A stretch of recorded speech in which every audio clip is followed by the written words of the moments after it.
The 7 deadly businesses that you should never start or buy. That is what is on this episode today of the Big Deal podcast. I'm Codie Sanchez. We're going to be talking about what is the right fit business for you, what to never start, and define the right acquisition for you. Now, this is a new podcast. It's all about buying businesses, not just big thinking interviews or building businesses. We're going to do those too. So click off if you absolutely never want to be an owner, never want to buy a business, never want to start one, and don't want to know about the 7 that will absolutely murder you should you choose to start them.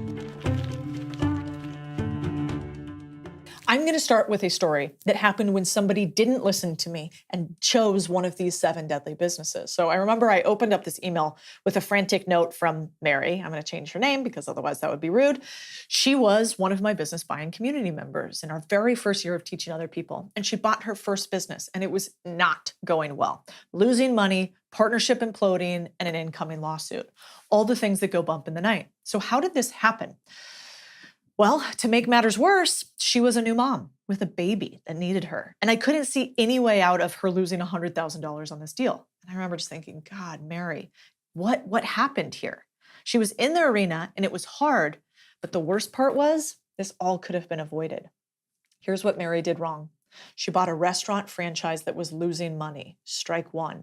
She then did a 50-50 partnership deal with someone she hadn't done business with before. He brought no money to the table, but got all of his 50% of his equity on the very first day. Yikes, strike 2. Then she and her partner hired an inexperienced operator, who'd never done this before, strike 3. Cherry on top, the business was a 3-hour flight away from Mary's home. And I remember thinking like, dear sweet Mary, what the literal fuck? You know, we eventually got Mary out of this deal, thankfully. But even if she'd bought the restaurant and done everything else right, she would have still found herself in a losing situation. Why? Because some businesses are deadly to your money, restaurants being one of them, and you should avoid them at all costs. Yes, you want to find the right business for you, but if that business has such a high failure rate that you know you're going to lose, treat it like a landmine. Don't go anywhere near it. Whenever I buy a boring business, I'm obsessed with one thing, you guys. Probabilities. What is the likelihood that my money leaving me comes back with more money as friends? That is the only game we play. And those are the only businesses we buy. So let's talk about those rascal businesses that love to murder your money. And then, just so you know, I want you to also take 4 things at the end of this video. 1, we only buy profitable businesses. Don't do what Mary did. 2, you listen to the 7 deadly sins. 3, we're going to do a whole different episode on partnerships. Please don't do 50-50 partnerships up front with no milestones and giving them all your money away up front. That's not how this works. And 4, let's make sure that your first business is close to you so that you can go and deal with what will happen in any business, which is issues. Okay, just the first 4. All right, so the number 1 deadly business, restaurants. I don't care if you're a foodie, your burgers are legendary, and your buds all tell you that you should run your own restaurant. Don't do it. Restaurants are for people who simply cannot exist without running one. They're not for making money. Now, you could say, is Codie just an asshole? Well, questionable. But no, I'm realistic. The numbers don't lie. The reason the numbers don't lie is that the average small business in the US sells for around $800,000. The average restaurant, that goes for about $198,000. Why? Because 60% fail in the first year and 80% fail after 4 years. The restaurant business is one hard slog. I mean, can you imagine wrangling servers all day, guessing if fickle crowds will eat your 3-day-old shrimp before they become completely irrelevant and you have to throw them all away even though you spent thousands on it? No wonder banks don't lend to restaurants. If you don't believe me, also read Anthony Bourdain's book on how restaurants are terrible business and so many of them go under. Let me just save you that pain. And I know somebody in the comments is going to be like, but I make so much money on a restaurant. And we're going to tell them, thank you. We love eating at your place. That's incredible. Thank God some people are psychopathic enough to run a restaurant and actually really, really good at it. I just don't think it's the easiest one. So no restaurants. Number 2, hotels. Hotels aren't businesses. They're real estate with too many parts masquerading as a business. The cash flow typically isn't enough to even cover the real estate transaction. If you are dying to own one, do a small version before you go mega. Otherwise, I think it's a pass. These things are expensive, massive wear and tear, asset heavy, and often include restaurants. So they're also one of the few businesses where your customers require your help 24/7. If you're like a tippy top tier operator, you can make a killing. but we don't jump into shark-infested waters to start. So this is a pass. Also, if you don't believe me on this, go have some fun and look at the average margin on hotels. Do you guys know they are negative margin, which means if I give you $100 in a hotel, you actually don't give me anything back. You cost me another $15. They have a negative 15% margin on average. So you might go, well, wait a second, I see a lot of them. How are they still up and running? It's through smart taxes and depreciation. So it's really a real estate play, and everything on top is not for money making. Okay, number 3, retail storefronts. I know that it's every lady's dream to start a little boutique with all your favorite things. You have your friends come in and you sell as many live, laugh, love teas as your heart desires. Boutique owning can be a fun job for a very bored, very rich housewife who wants to pretend she runs a business and her husband wants to fund it for her. Small problem, her business is actually awesome at only one thing: burning money. So just to be fair, it's not just ladies. Don't come at me in the comments. Many a gent wants to own that store with a bourbon bar and clothes that are actually cool, man. 9 times out of 10, terrible businesses. The future in retail continues to be online, except in high traffic, like experienced-based areas. Just ask, I don't know, Dillard's anywhere. The flagship Dillard's was a 200,000 square foot dark and empty store these days. If I had to own retail, I'd own luxury because rich people pay more to solve their problems. But unless you're buying Louis Vuitton or Christian Dior, both of which were massively distressed, by the way, and had to be turned around through a merger now known as LVMH, I'd be a hard pass. Here's why.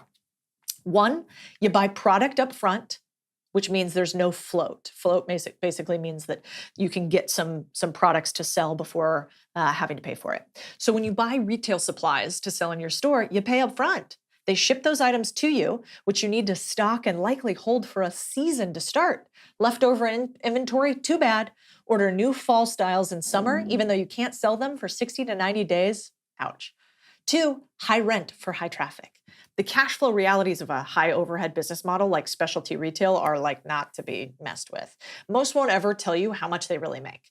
Like a lot of these mom and pop stores, they're funded by people with just a lot of cash. It's like a defective side project or to bolster a brand's online e-commerce business. And you live and die by sales per square foot. But in order to get enough volume, aka people coming in and paying you, you have to pay rent that's high. The 3rd is tough financials. So the high turnover of inventory, all your stuff necessary to keep customers coming back, gives me more issues than I'm willing to deal with. So what do you stock? When? How do I ensure my lower pay employees aren't stealing? How come no one will give me a loan to start this business? Those are all fair questions. Your largest problem won't be your gross margin, aka what percentage you make on each item you buy and sell. It'll be your net profit and getting enough volume to handle your fixed costs. So like I got $100 in rent every single month I gotta pay, but I only sell $20 worth of clothes. Ruh-roh. Hey guys, if you've ever thought about buying a business, we've built what I think is the best acquisitions and business buying community and education curriculum in the world. If you've ever thought about wanting to buy or own a business, or if you want to add more businesses to the mix, it's called the Contrarian Community. And what this is the goal is we give you the 3 things that the best business buyers use: your own advisory team, your own investment committee, and a deal team. We get together each week to review deals live and beat up all the deals that you're currently looking at while you simultaneously learn the best way possible, which is called modeling, by seeing other people put together deals. This is how private equity buys businesses. This is how investment teams work. And we're stealing the methods from Wall Street and giving them to you. If this is interesting to you, go to click the link and you can actually talk to my team direct about if this is a fit or not. We can help guide you. The link is in the show description. Number 4. What I don't like. The number 4 business I don't love: consulting firms. Consulting firms have one thing more dangerous than almost anything else in business that you're going to buy, and that's called key man risk or owner-centric risk. When the head honcho consultant with all the relationship leaves, there goes your business right along with it. Even at a smaller size, consulting firms, they require too much capital in the business attached to your consultants, aka labor costs. People are expensive. It's kind of also not a business, but a collection of individual jobs. So don't buy jobs. There's 2 ways around this, though, in my opinion. One is government consulting firms that transition from one specialty group, like a veteran or female-owned owner, to the next. These have like long-term contracts, strong margins, great. 2, if you have a consulting firm that is highly established, many levels of engagement, no one key consultant, and ideally productized services that are not customizable could be great. I think one of the kisses of death to actually enjoying running a business is playing the RFP game. You guys know what that is? It's basically where somebody says, can you please customize this thing specifically for me? You do all this work ahead of time. Then you send them your plan for them and they tell you, no, I chose somebody else. So you basically don't even get the business, which means your clients get to ask you to do all this work up front. And you have to prove you're going to do work well for them later, but they don't have to pay you. So I'm a pass. Show me the money, then we can talk RFPs. The 5th business, personal brands. Until AI completely takes over and can deep fake mimic everything, which is probably like tomorrow, you can't transition a personal brand to yourself. I've seen lots of people try to sell their face-branded YouTube account, social site, or education business. Again, with their face all over it, it doesn't really work. Key man risk. Because once somebody sells their business, they're about as engaged in running it as your cat is interested in coming when it's called, right? Unless you tie the deal to a ton of cash, it'll be a slog that ends in failure. Now, if you insist on doing one of these deals, do me a solid. Buy the rights to their likeness also. A famous-ish example is this guy, James Altucher. He sold a newsletter to Agora Financial, and I know James, he's a great guy, for, I'd guess, 8 figures. I didn't ask him. And they had the right to email for a set period of time as him. So no one knew the difference. The downside is, I would never do that deal that James did. Could you imagine like, what if all of a sudden, if I sold my likeness, next thing you know, I'd be in your inbox in a bikini asking you to buy fucking crypto. And now you see both sides of the coin. Also, I'm probably too old for them to want to use in a bikini, but you get the idea. Number 6, Amazon FBA dropshipping. So fulfillment by Amazon, FBA, doesn't sound like a bad idea at first. I mean, who doesn't want to look like the before and after image of Jeff Bezos? Billions will take you from nerd to jacked pretty quick. You get to leverage Amazon's massive scale and logistics. They handle all the fulfillment, aka sending and shipping your orders. All you need to do is set up the listing pages that Amazon kind of takes care of the rest. They'll send you the customers via search, supposedly. They'll handle product storage, shipping, and handling, all while you collect checks. Heck, you could even pay one of those lovely TikTokers $5K to $20K, and they'll set up your store for you. But here's the dirty truth. That is so scammy. The only way people can reliably make money with dropshipping through fulfillment by Amazon is to teach others how to do it. And here's why I would never, ever do this type of business. 1, platform risk. Amazon controls everything. The biggest feature is also the biggest bug. What happens when Amazon decides your product is a scam because a competitor puts up a bunch of fake reviews? That happens. I actually know a guy that was doing 1.5 million in sales and had his account banned for fake negative reviews. They couldn't get it back for 90 days, by which time he'd gone out of business because they didn't have enough cash on hand. Another crippling scenario, Amazon gets all your data on how incredible your niche is and duplicates your product with a cheaper version of their own. They instantly become the #1 search result and your sales drop permanently. This happens all the time, by the way. The next reason is it's really competitive. The barriers to entry to this game are lower than, I don't know, FTX's actual balance sheet was. Amazon is flooded with Me Too sellers pushing their knockoff products right and left. The Chinese in particular are impressively fast at copycatting products, even before we got into our little trade tiff with them. So their speed is almost as impressive as their indifference to the actual words intellectual property. Chinese sellers outnumber US sellers by almost 3x on Amazon. So often it's just a matter of time before they crush you. And then lastly, Amazon sets your price. Amazon actually uses a bot army to scrape other websites for pricing information. Let's say you list on Amazon and your website. If they see your price is too high, they may shadow ban your account, which is a sales killer. So if you want to sell higher on your own website or everywhere else, it's a no. Even if you sell your own branded products on Amazon, it doesn't mean that you get to set your own prices. All right, one of my least favorite businesses of all time, dry cleaners. Why? You might say, Cody loves laundromats and hates dry cleaning. Yes, I do. Dry cleaners appear to be a stable, reliable business, but the truth is the chemicals used in dry cleaning are often toxic. And if you're not up to code, the cleanup costs can be insane. It also makes it really difficult to find reliable employees who want to stick around. So The reason that I don't like dry cleaners is this big word called remediation, which basically means if the toxicity gets into the ground, which it often does, then you are responsible for any third-party effects of that. That is scary. Now, what's the rule? All of these businesses have some combination of high failure rate, asymmetric risk, high expense, low transferability. We don't want that. Now that you know the 7 deadly businesses to avoid, we can move on to the next step. Let's talk about finding what you want as an owner, or what I call knowing thyself and defining your unique deal box. I want to talk about how to choose the business that's right for you. The most common DM I get goes like this: what type of boring business should I buy for cash flow? What you really want to know is, should you go out and buy a laundromat, a car wash, a pack and ship, a mini storage? But a horrible answer would be for me to tell you one of those, because it's the wrong question to begin with.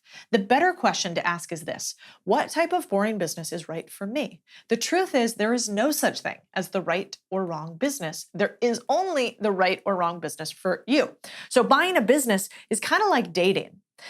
It's not one size fits all. It's deeply personal, and it needs to be in sync with who you are, what you can handle, and where you see your life heading. The worst thing you can do is dive headfirst into a business that's completely misaligned with your financial needs, your risk tolerance, and lifestyle preferences. So before we talk about the what, we need to talk about the who, which is you. So I want to set you up for success by ensuring you pick the right starting point.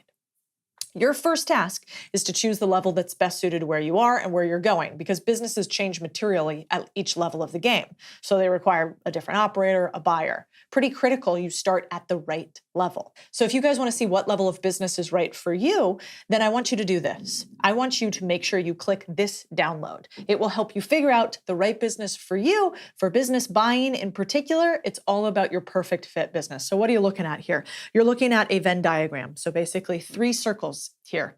And on each one is going to be something that I need from you before you pick a business. Over to the left, we have your passions. These are going to be the things that you love to do, that you would do even if nobody pays you, but you don't get paid for being passionate, you get paid for being good.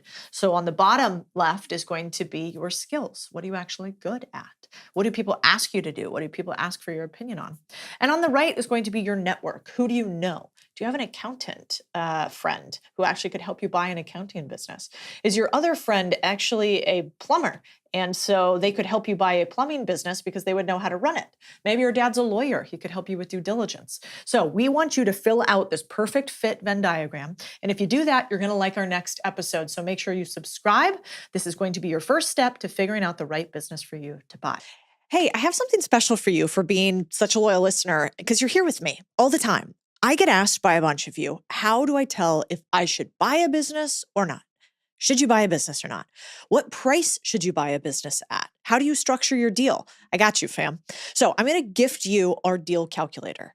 Every time I look at a deal, I grab the numbers, plug it in here, and see how much money I could make or lose if I did a good or bad deal. So this is my gift to you. And if you're serious about buying a business, we want to help you. You can talk to my team about if you're a fit for our business buying community or curriculum. No matter what, here's your free gift. And if you need a hand to hold, I got you too.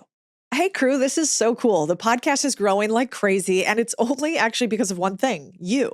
I don't know if you know this, but the only way the Big Deal Pod grows is when you share it with somebody else. We don't do ads. We don't do pay for play. We don't go on other people's podcasts and talk about it. So if you think there was something helpful here, if we made you money, we made you think about your business or life differently, the most beautiful thing you can do for me is share it. And the most beautiful thing you can do for someone that you care about is to share it with them, help them grow alongside you. So please share the pod. That's how we grow. And also tag me on anything you share. I love resharing other builders across Instagram, Twitter, and all other platforms. Thank you from the bottom of my heart. You're super important to me. We're in trouble. I think we're going extinct, honestly, as a species.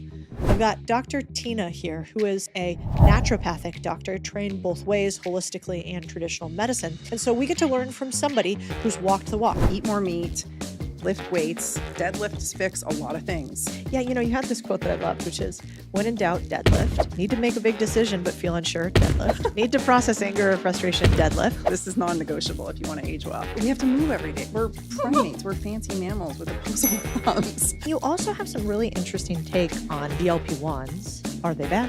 Are they good? perceived. You can over carnivore yourself into insulin resistance. Wow. Yeah. Basically, it was like if your girlfriend's telling you to cut your hair off, she's not your friend. I actually agree with it. I don't even need to see the science on that.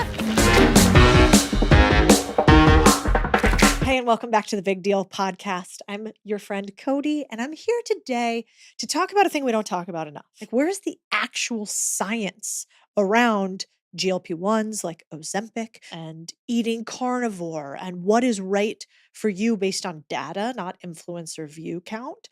Then this podcast is going to be for you. I've got Dr. Tina here, who is a fascinating human in many regards. First of all, because she is actually a practicing doctor. She's also a naturopathic doctor, trained both ways, holistically and traditional medicine.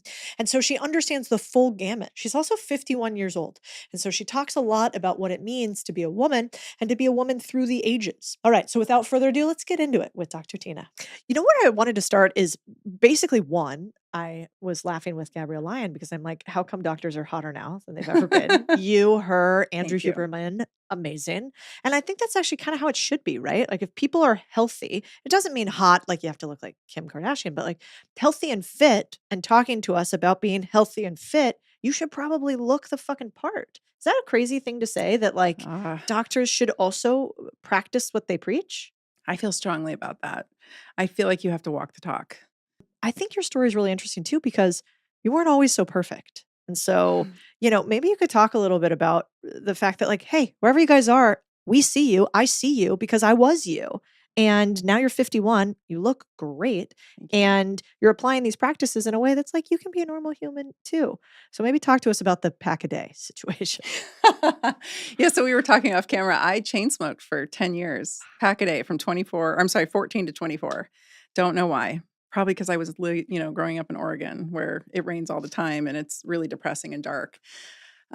We drank a lot back then. That was like a big drinking culture. I don't think that today's young people are drinking nearly as much, but when I grew up, everybody was drinking, particularly in places where there was nothing else to do.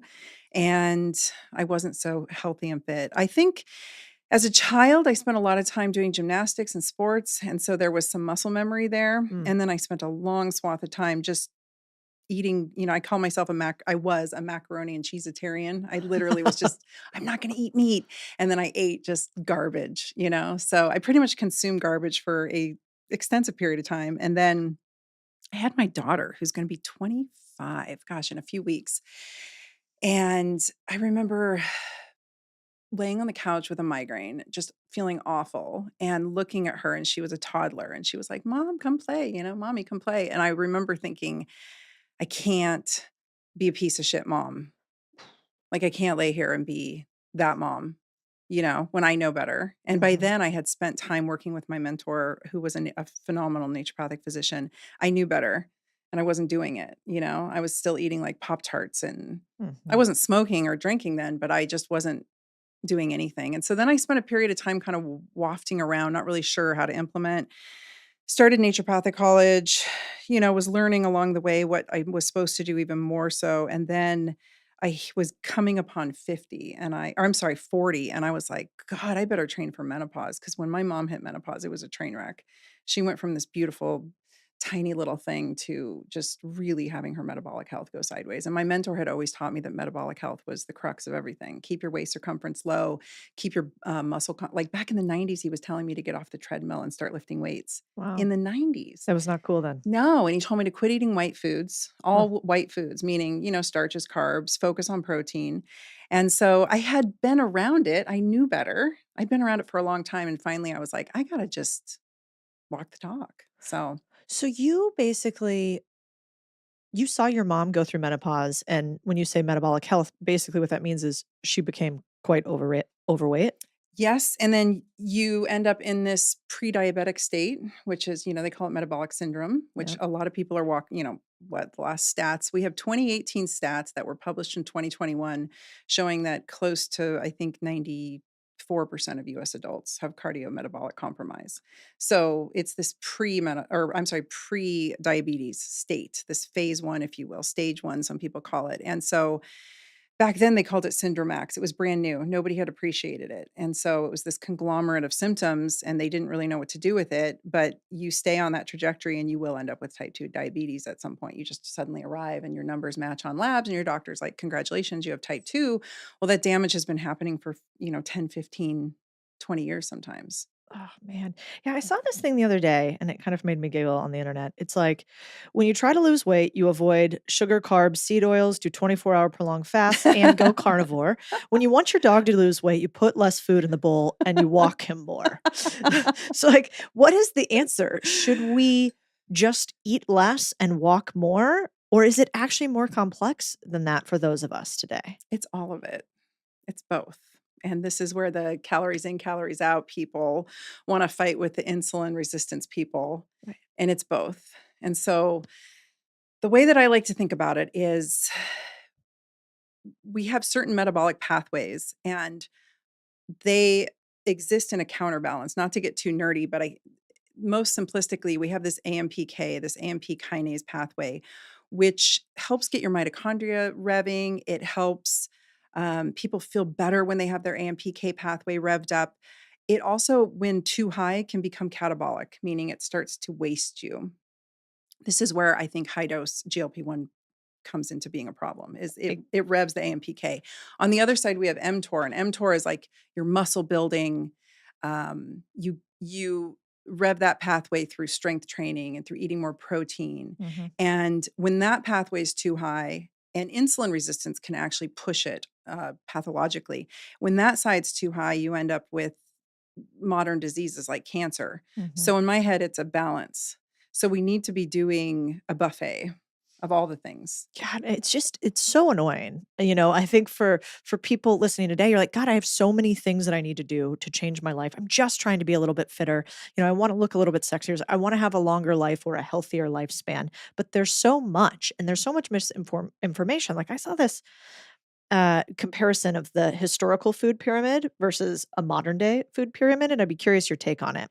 Basically, the inverted pyramid, which they're calling like the low carb food pyramid, kind of sounds like what your doctor friend was talking to you about, is like at the top. So the least amount, we have those high in carbohydrates, starchy vegetables, nuts and seeds, low sugar fruits. And then in the middle, we should be doing a lot of low carb fruits and vegetables. And then at the bottom, we should be doing the most whole fat, dairy, and proteins, fats and oils, etc. Is that right versus the inverse of what we used to be? And is it too simplistic to say that that is right for everybody? I think it's too simplistic to say. I think everybody's a little bit different. You can over carnivore yourself into insulin resistance. High levels of arachidonic acid can send you into insulin resistance as well. So the way that I like to think about it is just eat real food. Mhm. Get enough protein. What does that mean? We could go high protein, we could go lower protein. I think it depends on the individual. I think it depends on their age. I think it depends on their goals, how active they are, how fit they are. But generally speaking, a gram of protein per pound of body weight is a great goal. So for women our size, I'm thinking 90 to 120 grams is a minimum goal, and then more if you're, pregnant or you're lifting a lot of weight. Make sure you get a variety of colors in your diet. Mm. And then as we get older, understand that we become more insulin resistant, period. As we age as women and we lose our estrogen stores, we become more insulin resistant, period. And the more muscle mass we lose with age and atrophy, because that's just a normal part of aging as we start to atrophy everywhere, that we will become more insulin resistant. So in my head, the goal is always to keep insulin sensitivity going, whatever that looks like. So I've carnivored myself into insulin resistance. So Wow. this is the people who say, I got fatter on carnivore. What's happening? They're inducing an insulin resistance. The women who show up in my clinic and I've been treating them since they were your age. And then all of a sudden they show up and they're closer to my age. And they're like, I don't know what happened. This like 15 to 20 pounds just showed up. I haven't changed anything. That's low key insulin resistance. And it Mm. may not even be showing up on labs yet. It can be happening at a cellular level, and the symptomology is what I go off of. I don't care what their labs say. If they're exhibiting signs of insulin resistance, i.e. random weight gain that isn't doesn't make sense. It's not adding Mhm. up. So there's no reason to make it crazy. We have to move every day. We're human. We're primates. We're fancy mammals with opposable thumbs. Yep. We are a lever system. We are an upright lever system. We are Hmm. designed to pick up heavy shit and put it down. We are designed to ambulate and walk. So Mm. like it doesn't need to be crazy. I don't know. We get so off track, and I think the internet's very polarizing, and I think people create content that's clickbaity so people will follow, but it becomes very confusing for the average person. And I have been singing the same song for decades, which is eat more meat, lift weights, deadlifts fix a lot of things, especially, if you can get yourself heavy. And what is heavy? That is really up to the individual. It's Mm. different. We probably have a different version of heavy, right? Mhm. Um, Yours is bigger than mine. no, I I'm sure think you lift so. way more than me. I think that sleep is critical, and Mhm. we as a society I think it's coming around, but my generation, it was cool to not sleep. It was like the less sleep you could Yeah, get by on, the cooler you were. totally. My generation, Gen X, was raised up on that heroin chic skinny look. So it was like the skinnier you could be. So we all pretty much like wasted ourselves away into sarcopenia, walked into our middle age with no muscle, and then wondering why my age What is cohort. sarcopenia? It's just this, it's muscle wasting. It's poverty of the flesh. That's literally the translation, is Oof. poverty of the flesh. So as we age and we become more inflamed through the aging process, we literally start to waste. And then its sister is cachexia, and that is an inflammatory induced, like when people are sick with cancer, or they've come through a terrible viral illness. You've seen people come out of COVID Yeah. wasted away. That's cachexia. Mm. And once those processes start, it's almost like a feed forward mechanism. So you've heard, Dr. Gabrielle Lyon talk about how the older you get, the more protein you need, the more you need to be focusing on this, which seems unfair. I'm 50 and I'm like, dude, I just want to chill. I've been fighting my Yeah. body my whole life. Yep. Yep. So the key is to not fight the body, chill the F out, because I think women in particular, they think, okay, Orange Theory, CrossFit, I'm going to hit it hard. As we get into menopause, that becomes less, the success rate goes down there. Wow. We need stimulation, but I really think in many cases we need to find what works for our bodies and not drive that cortisol. I think the intensity level as we get older needs to be modulated more for the individual. So as we get older, or as you get older as a woman, you should do less Orange Theory, by and large, less intense cardio, and more weightlifting. Yes. Interesting. Yes. And I like strength training because you can gauge it for the individual. You can take longer breaks between sets. Yeah. You can increase the weight. You can increase the reps. You can play with the tension, time under tension. You can pace the move so that we're just doing, really slow eccentric and then more explosive concentric. Like whatever it takes, I think it can be modulated much more for the individual, depending on where they're at, what their orthopedic faults are, how old they are. That's actually really helpful because, like, my husband, for instance, is a former Navy SEAL. So he's a psychopath, like Gabrielle's husband. And he will always say intensity, intensity, intensity. But for instance, for many times, I already have a lot of stress at work. Yes. And I run like at a pretty high stress level as is. And so when I'm in the gym, I like lifting heavy, but I don't love that butterfly in the chest, Yep. heavy sprint feeling. And, he would say historically, well, that's what you have to do if you want to get results. And it's interesting because my body's kind of been like, nah, I don't think that's not it for me anymore. But there's actually science that backs that you don't have to go into the gym as you get older and heavy breathe, psychopath, sweating everywhere to have longevity success as a woman. I don't I don't think it's necessary. And I think people will argue across the board. I do think it's important, Dr. Stacy Sims talks about making sure that you get certain levels of intensity in increments. She calls it sprint interval training. So Mhm. you're doing these short increments of high intensity and then you're resting. And I always say rest as long as you need. That might be 3 to Mm. 5 minutes. It doesn't have to be these short intervals of rest either. And make sure you completely get back to having easy breathing and then go hit it again. So I might do that on the rower. I love the Airdyne bike, the assault bike. I will just hit it until I count to about 20 to 30 before I feel my whole system shaking. Mhm. And then I just get off and wander around the gym for a while and, go do something else. Men are different than women, and women at your age are different than women in menopause. And so I find when I crank up the intensity too high, I blow up. I just get fatter everywhere. And it's cortisol. It's because I have enough cortisol. My life is also quite stressful. And I end up in this sort of like chronic cortisol state where I'm puffy and bloated, but cortisol is Right. also catabolic. Cortisol chews up your tissues. So if we're cranking cortisol in the gym, but we're trying to gain muscle, you can see where intensity needs to be dialed in for the individual. And that's going to be different for all of us. So I can't work out like Gabrielle. Yeah. If I tried, I would die. I Yeah, feel like me I'm too. dying and it's not helpful. And my sleep gets messed up and Yeah. I feel like I'm going to faint when I stand up from a squatted position. Like my adrenals are like, no, do not So do this to us. how do you know when a workout is right for you or not? How does a woman listening to this go, okay, I need to work out more and more intensely. I need to do less. How do you listen to your body correctly? What's the way to know? I think you should feel better when you leave the gym Mm. than you came in. You should feel invigorated. You should feel like you got a boost. You should feel like it's going to carry you through your day. You should feel like your mood's improved. You should not feel like you want to make a sweat angel on the floor and stay there. And you should not have to go lie down on the couch. Sometimes I do have to go sit in the car for a few minutes after a workout and just kind of like recalibrate my nervous system. And then the next day you should feel better, not worse. You might be a little sore, but you shouldn't feel like, God, I feel like I got hit with a truck. That's your adrenals saying, no, do not Interesting. do this. So I think that the intensity level needs to be dialed for the individual. It's really, really important. And we need to consider the implications of cortisol because if you're a middle-aged woman, you're stressed out of your mind, you're insulin resistant by nature because your hormones are waning. Now you're trying to do these long intermittent fasts. You're trying to do hardcore intensity training because you're like, I got to keep up. I could do it 10 years ago. And these women come in, they're hitting a wall and they are literally blowing up. Usually right here is the indication. So, your midsection is an indication of I am actually working out incorrectly and eating incorrectly. And it's not just that I should just walk more and eat less. Yes. The walking's great. Always. I think it's nice and calm. Walking it keeps your sense.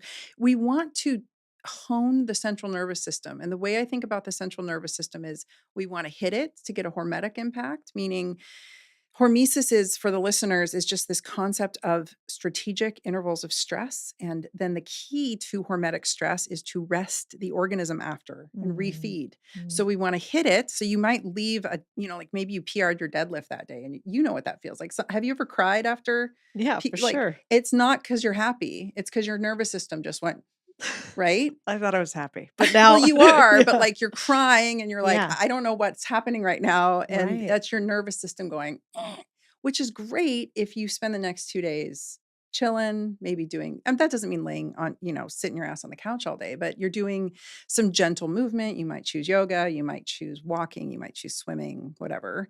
Maybe you go for a hike with your husband or whatever, and your cute dog. And then you refeed. Yeah. And then that hormetic hit was therapeutic. It wasn't catabolic. I just think that's so beautiful because, if you're listening out there and you feel like everybody's always telling you to do more and to keep going and you're not enough. And, yes, you should be rich and you should be happily married and you should have 2 kids and you should have great girlfriends. You should also have a six pack. Right. You just need to know that that's ridiculous. And it's okay to not have all of that at once. In fact, that would be ridiculous to have all of that at once. And also, I think it's so liberating to know, yeah, we need to move more, probably. Yeah, we need to eat a little bit less, maybe a tiny bit less drinking, but also there's some real things out there where it's not always just do more. And you got Could to actually be do live. less. Yeah. Like a drink might actually, and I'm not like saying go drink, but a glass of wine to celebrate might actually lower your cortisol and allow you to have a happier homeostasis inside your body. Think of it that way. We're always trying to go towards homeostasis. So if you're trying to work out with your husband and you're trying to keep pace and you're like, I don't feel right, then listen to that. Go do something else. Maybe Yeah. you just go you go lift slow and heavy and you get a couple sets in and you're like, I'm good. My husband the other day was watching me work out and he came over. He's like, you're done. Like he could just see it. I started shaking and my form was falling apart. And he's like, you're done. You've had a stressful week. We're done. We're leaving. So I think that's important. I like this husband of yours. He's downstairs. Oh, is He's he? probably Oh, playing I with your can't dog. wait to meet him. I brought my husband to work today too. Oh, good. We could have our husbands and the doggo together. He's a good old farmer. And I want to add too, I think this is important. You asked me like, how do I look good at 51? I do think there's something to, and you mentioned 6-pack. I think there's something as women age, and I know that other trainers will back me up on this. As women hit middle age, we look better with a little bit of fat. We just keep Like I had Yeah. a woman in her 60s, an influencer, beautiful, very fit woman. She said, "How does your face look great?" And I'm like, "Well, I don't think my face looks that great, but thank you." But I'm like, it's fat. Like it's actually there still. Like Yeah. I think leaning out to the point of that, because then you have to fill it with something. Yeah. And that starts getting weird. And there's a lot of studies that also back that men actually like women who have a little bit of fat on them because it leads to more higher predictability for fertility, right? Not too much. Right. But is that true? I've heard that. Yes, yes. And also, our estrogen stores are in our fat. So when we lose ovarian function, it is our fat cells that make the estrogen. And they make a form called estrone, which I don't think is as nearly as good as the estradiol that our ovaries make when we're younger, but that is this is my little estrogen depot, my little pooch. I mean, I Mhm. would love to have my six-pack abs back again, but also every time I lose too much weight, my hormones go in the toilet. And I've had Wow. patients who got tummy tucks and they show up and they're batshit crazy. And they're like, "What's wrong with me?" I'm like, "You literally just sucked out all your fat, which was all of your hormonal depot." So, and of course, I'm supplementing hormones as I age, but your fat stores are sort of your lifeline to a lot of things. And so, keeping that super shredded look as a woman, I don't think it's great for longevity. I cannot wait to tell my husband that this is just my anti crazy. It Yeah, is. exactly. It Well, he's is. actually always the one that's like, you need to chill on losing weight. Well, I have a question about that though. So I'm getting older, and I absolutely do feel, whether it's true or not, that my metabolism is slowing down. Is that real? Are there ways around it? Can we keep our metabolism as we age? Supposedly the metabolism is not slowing. That's what data shows, which I'm in the same boat. What I think is happening is we're having hormonal shifts. And like I said, the estrogen shifts will cause the insulin to shift because insulin's a hormone at the end of the day. And then we're having, I think, well, no, I don't think, I know as our estrogen starts to shift, our tolerance to stress goes down. So women do not tolerate stress the way men do. Women do not tolerate lack of sleep the way men do. Women do not tolerate consistent intensity the way men do. And so as our estrogen is waning, that gets worse and worse and worse and harder to deal with. And cortisol will make you put fat on in weird places. Mm. And then I think thirdly, we're losing muscle mass. And so this is why the lifting is non-negotiable. Like it's just non-negotiable. I was telling people a long time ago on the internet to eat meat and deadlift when all the influencers were like, just do yoga and go vegan. And it was not popular. You're And I'm so right. glad that, folks like Dr. Gabrielle have finally gotten the message out that women are in Dr. Stacy Sims. It's like, this is non-negotiable if you want to age well. And it's not about looking hot. It's about not breaking a hip. That is what, yeah, you had this quote that I loved, which is, when in doubt, deadlift. Need to make a big decision, but feel unsure, deadlift. Need to process anger or frustration, deadlift. Want to find calm zen on a chaotic day, deadlift. Deadlifts fix nearly everything and always bring calm clarity. Why do you like deadlifts so much? I think it's because it hits that central nervous system hard enough that you get that whomp. And this is where lifting light doesn't give it to you. Mm. So I understand that I have some pretty serious spinal orthopedic issues, and I cannot deadlift the way I used to under the kind of weight that I used to. So I cannot get that whomp the same way, but it's not the same whomp that you get from, orange theorying yourself into exhaustion. There's just something about a heavy central nervous system hit. And then in the Strong First community, which is like the Russian KGB kettlebell community, they always say leave one in the tank. Mm. Right? And so you get that womp, but you leave one in the tank and you come out with superpowers. I think Yeah. I stole that from Tim Ferriss. I think it was Tim Ferriss I heard a long time ago say, when you need to make a big decision, I think he was counseling some CEOs and that he was telling their team, like, when you need to make a big decision, go deadlift and then make the decision. So that's my rule. Like, if I have to make a big decision about something, I will lift and then I will sleep before I decide anything. And then when I wake up, it's usually the same decision I came to before that. Yeah. But Yeah. I promise myself that I will exhaust my nervous energy, I will sleep, and then I will wake up and I will decide. And that's how you have better decision making. I think so. 3 steps. I like that.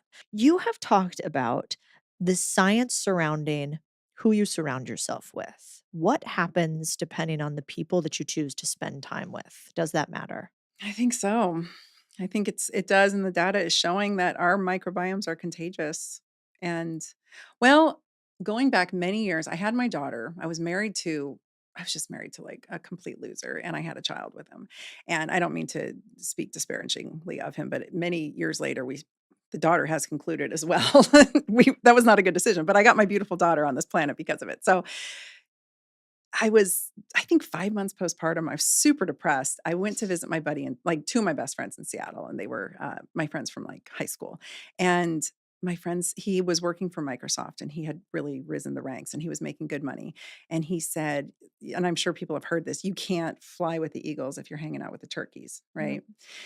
And so, or the turkey vultures or something like that. And I was driving home from Seattle and that's all I could think about. And it was something that hung with me, that and there's been other points in my life where I've had to make decisions and be like, this is not my circle of influence. This cannot be my circle of influence. I have to, you have to be in the room with the people that are more successful. You have to be the dumbest person in the room. You have to be the poorest person in the room so that you can continue to up level and be around these people who mirror it and make it look easy, right? Like, I'm sure you started there too, and you go to some mastermind and you're like, this guy sitting next to me has 5 businesses and makes $1 billion a year, and he's not that smart, but he's innovative and he's got this cool thing. So like, what's my innovative cool thing?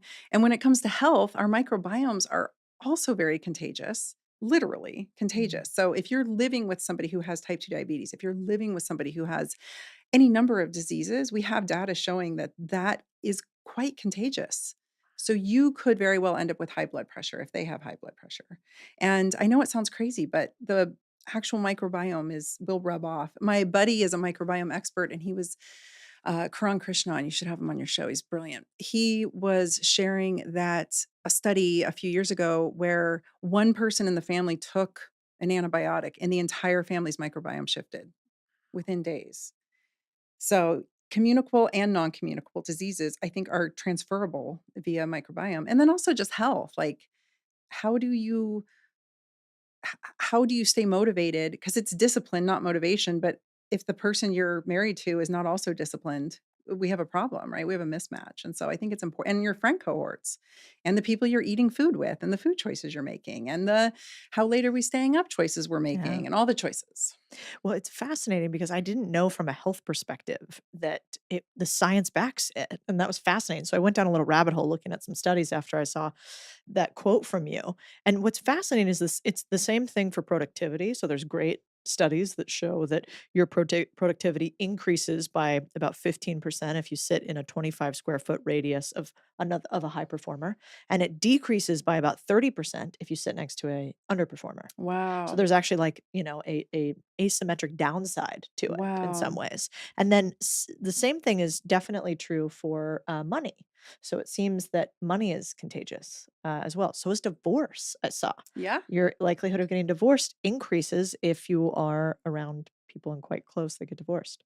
There's even data that they don't talk about much anymore, but several years ago, before the healthy at every size movement really took hold, and I'm not saying that's a improper movement. I think it's more of a hypothesis. I do believe everybody should love their body at every size. I mean, disclaimer, it's just we also cannot glorify pathologic states of being, right? Yep. But the data was going around before it was getting censored, and they showed in one study that if you have even 5 friends on the internet, just internet proximity, not in real person, who are struggling with obesity, your chances of becoming obese are exponentially higher. So I don't, it's not just microbiome, it's our brain's mirror, right? Yeah. Our mirror neurons in our brain. And who knows, but all that to say, I try to surround myself, and I'm not talking about leanness or fatness. It's not about that. It's about people who just take care of their health and prioritize their health, period, whatever size that comes in, right? Yeah. And that's what's important to me is like being around people who actually get it, who also prioritize it. Prioritizing it, I guess would be the word. Well, yeah, it's kind of funny too, because these days, like if you say, nah, I'm not really drinking right now. No, I don't eat those types of food. No, I only do this. You're sort of criticized in some way, Yeah. shape, or form. But if you eat all the junk food, you do whatever you want, you don't work out, there's no criticism allowed. That's actually perfectly fine. Yeah. And It's so we've weird. kind of gone upsy, downsy, topsy turvy world. Yes. And we've lost our collective minds. And I think part of like what I've learned about getting fit is like, if you want to get fit, if you want to get financially free, you have to be okay setting boundaries for other people to stay out of if they are not going to help you progress. Yep. Because we are just not strong enough as individual willpowered beings to have willpower all the time against everything. So even if the science didn't show that it's literally not even up to you, it just transfers in your Yeah. microbiome. Even, willpower, I mean, think about it for a second. Am I going to be healthier at the end of the day if I'm hanging out with you and Gabrielle Lyon? You guys don't drink, you lift every single day, you eat real foods, you have healthy and happy marriages, you work on things that you love and care about. Is it going to be more likely that I will be more of those things because you are them and that's all I'm around? As opposed to if I'm hanging out with, like you talked about, the punk rockers that you're with back in the day, everybody's smoking, everybody's drinking. Ooh. It's just hard to stand against what the entire tribe's doing. Yeah, my friends did not generally age well from that time period. Yeah. I quit smoking when I was 24, and I remember just like them calling me saying, "Where are you? You're not at the bar, you're not hanging out." And I'm like, "I can't hang out with you guys anymore. Like I just can't hang out with you anymore." Did you say that directly? Yeah. Wow. And then when I got married, so I've been married 3 times, not successful in the first 2. When I married this husband, I literally, and some people will disagree with me, I cut off several of my male friends because they had shown interest in me in the past at some point, whether I'd been friends with them since we were like teenagers or not. And I was Yeah. like, I don't, I can't have any of those things in my life. Not when I Yeah. want this life. 100%. So I cut people off, and maybe it's because I'm an Aquarius and I'm good at it. But if somebody's not showing that it's not that I need them to be doing the same thing as me or that I even need them to help me get somewhere. It's just we need to be in alignment as we move through life together. And the older I get, and you'll experience this too, your circle gets much tighter as you get older because you just have less tolerance for bullshit, period. And it's just easier to be like, yeah, there's nothing here. It's not that I need them to serve me, but it needs to be reciprocal. Something needs to be, an upside for me to stay in that friendship. And so I'm a big fan of just like, especially during COVID and those days, I was like, just if these people are torturing you to do something you don't want to do or to participate in some grand experiment that you don't want to be a part of, then like, fuck them. Yeah. Opt out. Opt That's out. not that hard. I love These that. are not your friends, And No. my husband's made it really clear for me. I'll say, my friend, blah, blah, blah. And then this happened. He's like, that's not a friend.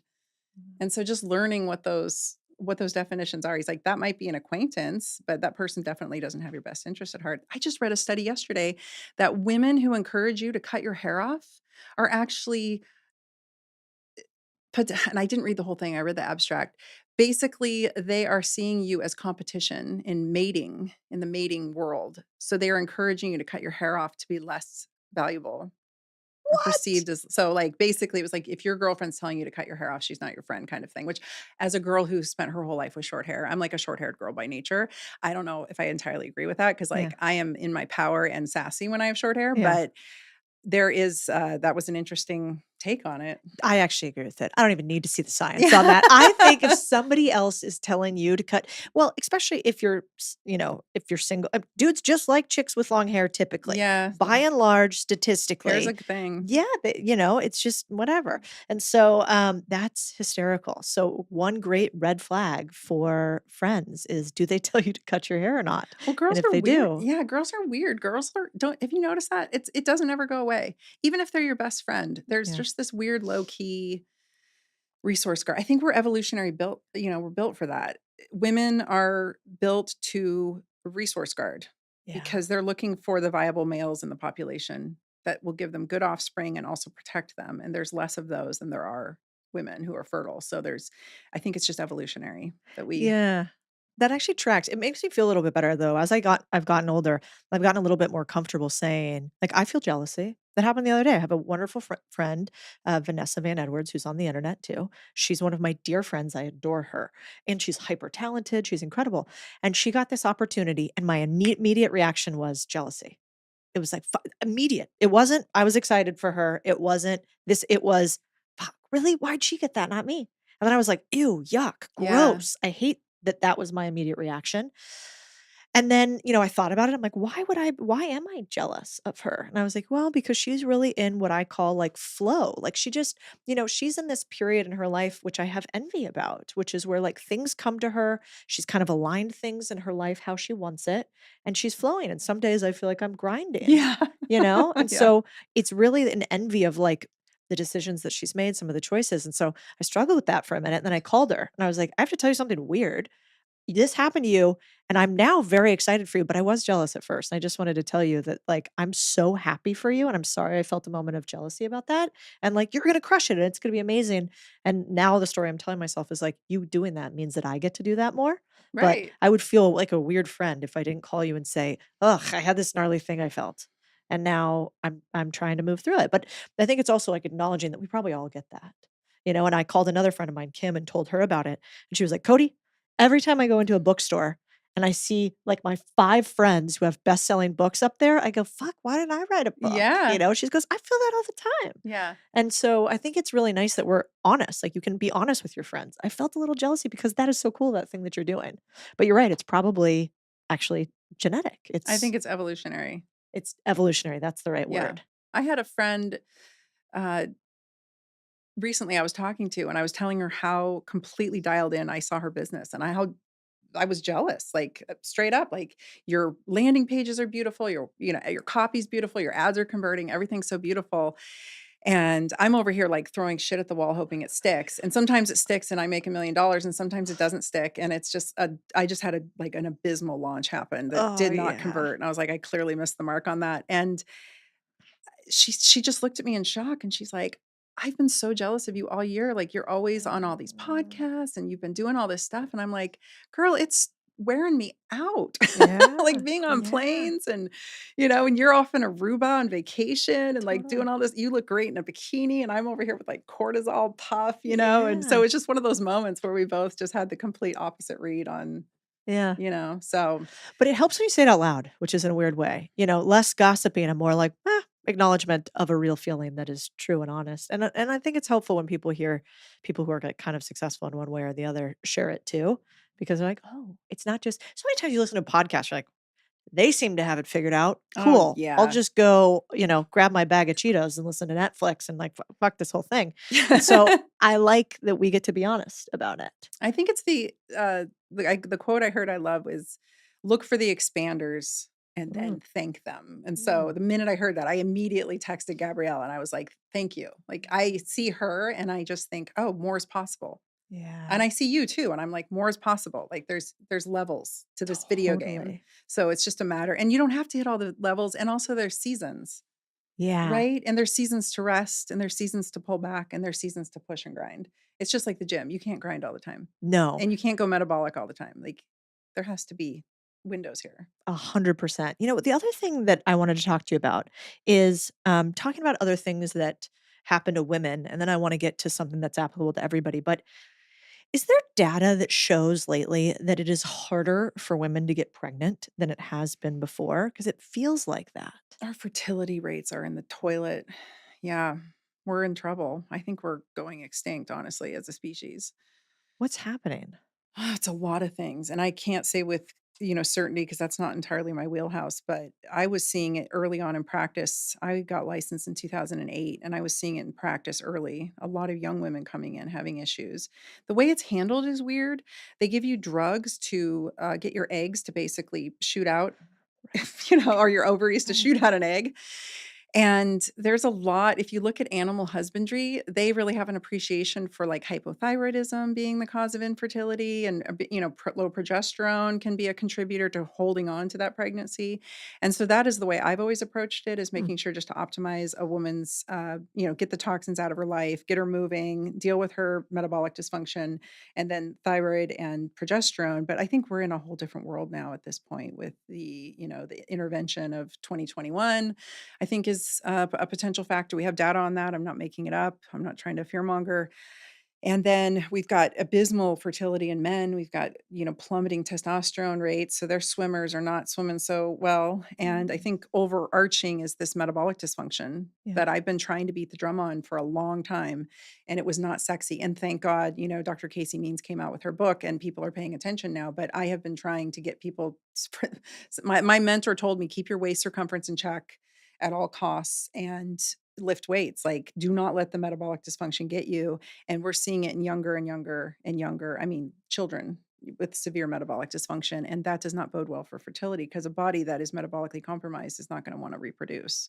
Yeah. So I think we're in a we're in a pickle. And then I'm hearing from my friends that are your age telling me that all their girlfriends are getting, IVF, All of them. which is crazy to me. Yeah, I would say I have about 15% of my girlfriends who have done it naturally. Almost Really? everybody else, yeah, and maybe even 10% if you include, like, turkey basting or whatever that's called. Yeah. Is that the scientific term? I think so. So, Just get it up there. yeah, exactly. Lay back and get it done. But That's crazy. yeah, and these are women, and not all of them are women who work, who might have, like, more stress. It's sort of across the gambit, and I would say from ages, like, 30 to, let's call it 41. I'm seeing all of them struggle with it by and large. I mean, I have a couple girlfriends that are on their, like, their 7th, 8th, ninth IVF Oh round. my God. And that does terrible things. That's the problem, is that hormonal load that these women go through is just wreaking havoc on their metabolic health. So they're becoming less and less and less fertile through the process of IVF. Oof. It's so bizarre. Yeah, but the wild thing is that why don't doctors talk to women about that? Why do they just go, you can't get pregnant? Your blood level's fine, the swimmers are fine-ish, whatever they think fine means by average today. They don't really check for thyroid stuff. They don't ask at all about what your health is otherwise. And then they just tell you, let's begin IVF. Why Because is that's that? their hammer. And that hammer's profitable. It's their hammer. Like every doctor is going to have their hammer. My hammer in my practice was needles. I was like, well, let's stick a needle in it. Let's see what can we change in the tissue? What can we change in your immune response if we inject it? Chiropractors adjust, naturopathic doctors give supplements, you know, it's their hammer. And so orthopedists are going to do orthopedic surgery, and, rehab docs are going to rehab you all day. And I think we're seeing, actually, the cool part in the last 10 years is I'm seeing a lot less turf wars and a lot more doctors coming together, especially since 2020. It was very clear there was like team freedom Yep. and everything else. And so that's been very cool, because a lot of people have come over to the functional medicine side because they've seen, like, wait a minute, the system they lied to us. I'm like, welcome. They've been lying to us for a long Right. time. Right.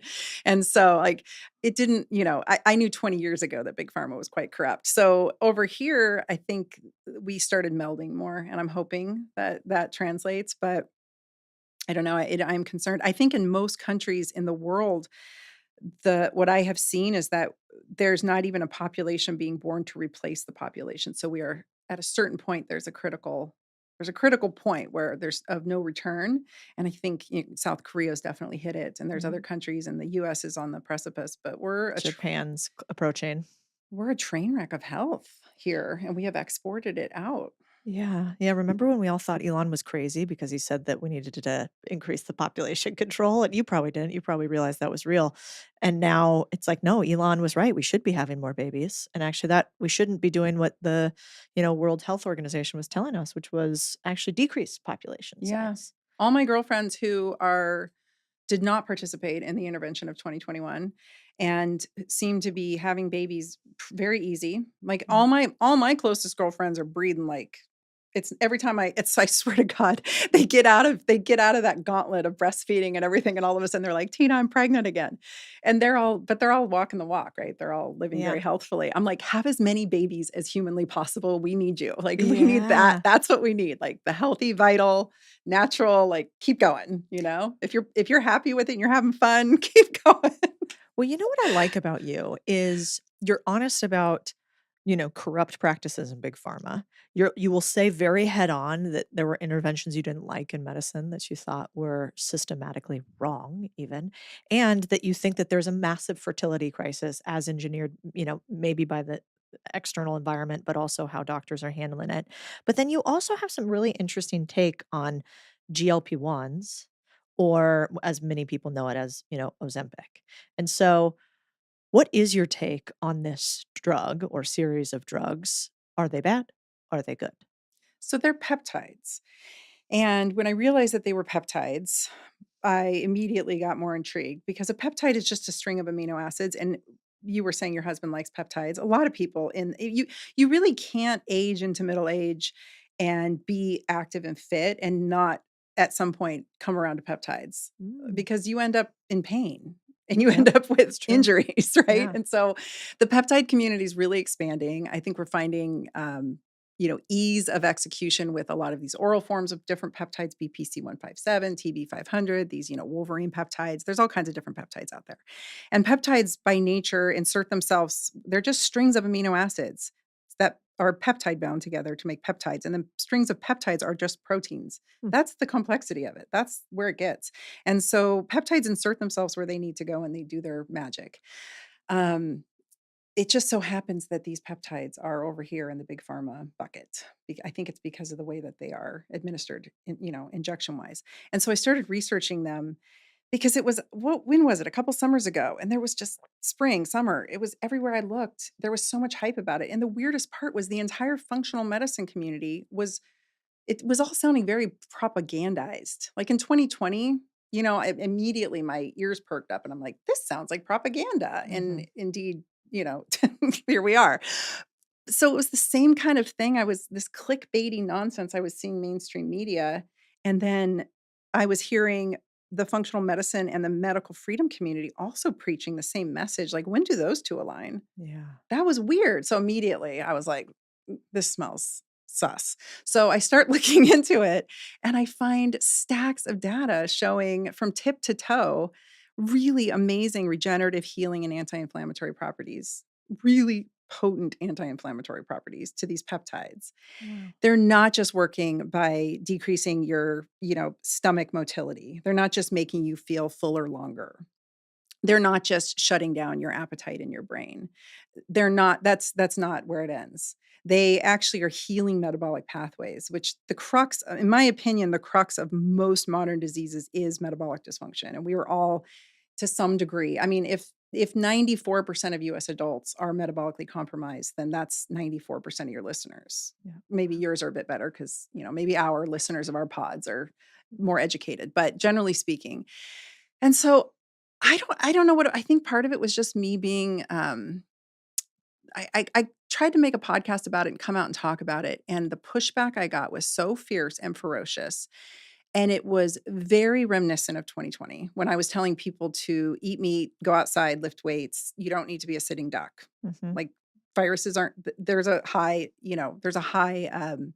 success rate of getting through all of these things if you go into it with good metabolic health and you start taking, and even small steps today will translate into more potent and robust immune response.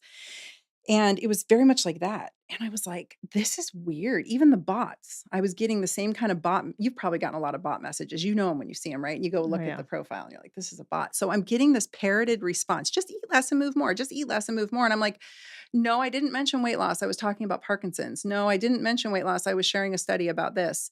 And they just kept coming in. The functional medicine community got pissed at me. I went on Dr. Mark Hyman's podcast to debate Callie Means. He wouldn't listen. He was yelling over the top of me. It was very, very polarized of a topic. And I was like, what have I stumbled into here? And I'm so insubordinate. I just kept pushing. The more they push back on me, the more I'm just like that. I'm like, oh, you want to go? I'll go. Okay. So, and I will go my favorite game is just obliterating people with data. So I'm like, oh, I got mountains over here and I can quote them. And I don't mean to be, that's not No, probably, I love this. That's about probably my you. pathology. Yes. Yes. That's Let's go. But it's like, all right, let's go. And the more I pushed forward, I got a lot of heat, but I started getting people listening and then I started, I've got I don't have a following your size, but I have a decent size following. Yeah. And I started getting hundreds and now thousands of messages from people saying, thank you so much. These peptides have changed my life completely. And I have been living in so much shame. I can't talk about it with my family.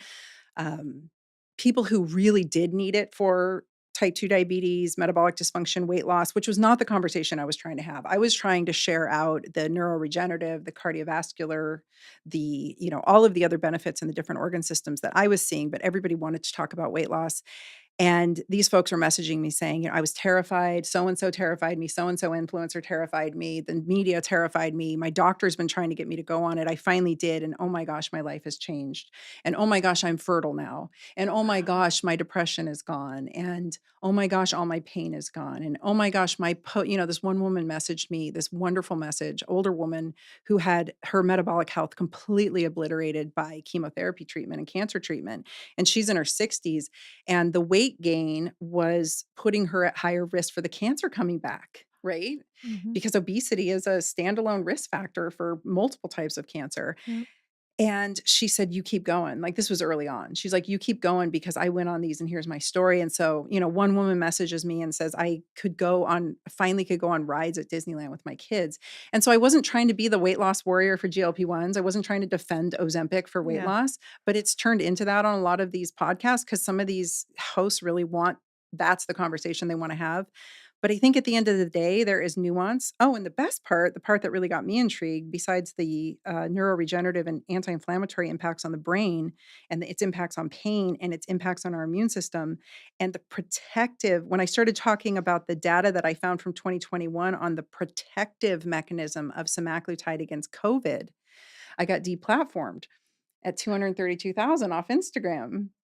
And there's data that came out last year showing it's correlative, it's not causative, but showing potential protective benefit against cancer. This is all data that's published. And things got a little heated at that point. I think I got in the crosshairs of big pharma. I don't know. But all of this to say, I think there's extreme potential for alcohol abuse syndrome, addiction, anything that's going off that dopamine dragon, as I call it. Those dopaminergic pathways are impacted. And we've now got all the data to support everything I was either had found or was speculating or had only had animal data on. We now have human data on most of it. And I just think there's a place for them. And I think Yeah. that they need to be done appropriately like any other peptide. And I don't think it's a monotherapy, like take high doses, good luck. I think obviously lifestyle is always number one. And I've been preaching metabolic health since day one. So I don't know how that message has gotten skewed. I'm not a big pharma shill. I may go to the fucking gym and eat enough protein and get your shit together person. And then we have tools. Yeah. And I'm going to use all the tools that I want to use that I have accessible to me. And I can prescribe in Oregon. So I'm going to use my prescription abilities. We have no problem. I was thinking about it in the shower this morning. Like somebody in the Maha movement was saying something about how they prefer food over big pharma. And I was like, this is really choice coming from, I'm not bashing the Maha movement. It's a generalized statement I'm making. It's really choice to me that people are okay with having their, thyroid hormone compounded or their hormone replacement, or because I could make an argument that most hormonal issues, aside from ovarian failure at menopause, most hormonal issues are lifestyle in nature. Like we burn out our thyroids, we burn out our hormones and when we're younger. And I could also make an argument that folks need for high blood pressure medication and statins are also lifestyle. I could make those arguments all day, but we don't vilify those people. Yeah. And then my best part was last night, I see a huge influencer who has been bashing on a doctor who's been bashing on GLP-1s and Ozempic for a year on every podcast he could get on himself on. And then he does a freaking reel on the benefits of BPC 157 because you can buy it in a pill and he can sell it to you. Oh, I saw that one actually. And I'm like, really? I Yeah. commented on it. I'm like, that's interesting. Because I know of a peptide that you've been bashing on that's also anti-inflammatory, healing, and regenerative. But Yeah. that one's not okay. It doesn't fit the storyline. Well, I think that's the interesting part. It's like when we become these like mono thinking individuals where we label ourselves anything, whether it's Maha or whether it's pharma or and we cannot deviate from our cultural group, I think we get into a big problem. It's And huge. so I never really trust someone who hasn't pushed back against not only the other side, but their side, because you have to be willing to do both in order to have like a reasonable, rational debate. Now, when you got deplatformed, why do you think that happened? Like, Well, that was the month that Eli Lilly released their vials. So they had Zepbound is the brand name for so we've got semaglutide, which is made by Novo Nordisk, and semaglutide comes in Ozempic or Wegovy. yeah, Ozempic is FDA approved for type 2. Wegovy is approved for weight loss. On the Eli Lilly side, we have Mounjaro, and that would be Mounjaro is for type 2 FDA approved, and Zepbound is their version. Same thing, same peptides. They're just, well, these two are different, but you get what I'm saying. Yeah. They're just approved for different things. They came out with their vials that month, actually that week, I think.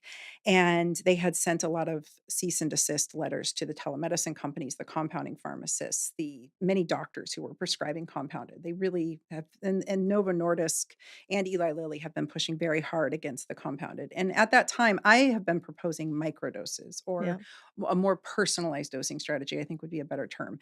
And meaning that the starting dose, even if you're dealing with type 2 diabetes or obesity, and that's what you're using it for, I think the starting dose in many cases can be too high and non-tolerable to many people. And Mm. so if you do want to escalate somebody up to those therapeutic doses, then consider, big pharma, consider a lower dose. People shouldn't have to lay on the couch for a month vomiting profusely Exactly. to onboard a medication or a peptide, right?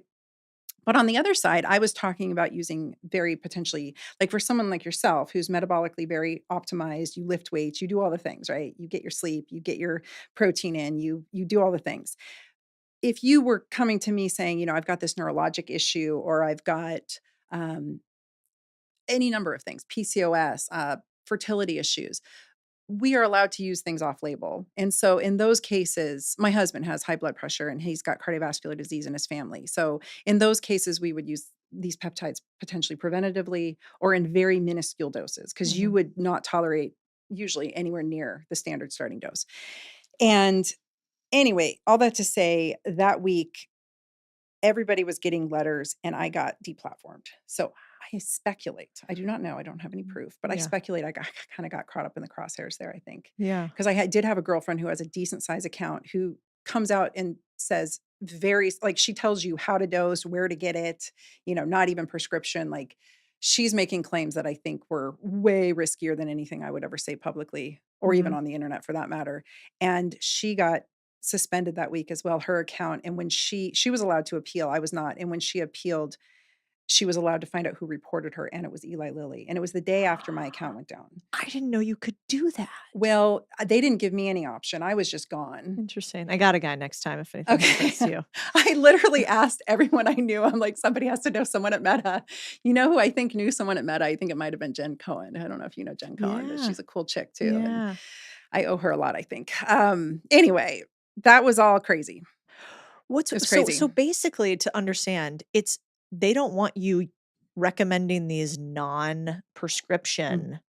It's like a white label versus their Eli Lilly label. And so they're basically saying you can't do this other thing over here that's not ours. I don't think they want compounding pharmacies. And I never really was. It's like, however you can access it. In fact, there's Yeah. a paper that came out this Because compounding pharmacies don't use Eli Lilly's formula, Yes, so they don't correct. have to pay them licensing. Correct. Wow. Yeah, that's And correct. so because if I understand this correct, like what do they have that is patented in this? Like what are compounders not allowed to use or allowed to use? I don't know all the details. I know that there's 503A and 503B in the compounding world. And I'm not a compounding pharmacist, so I'm not an expert in this, but there is a clause that came into being in the early 2000s or 2000s and teens.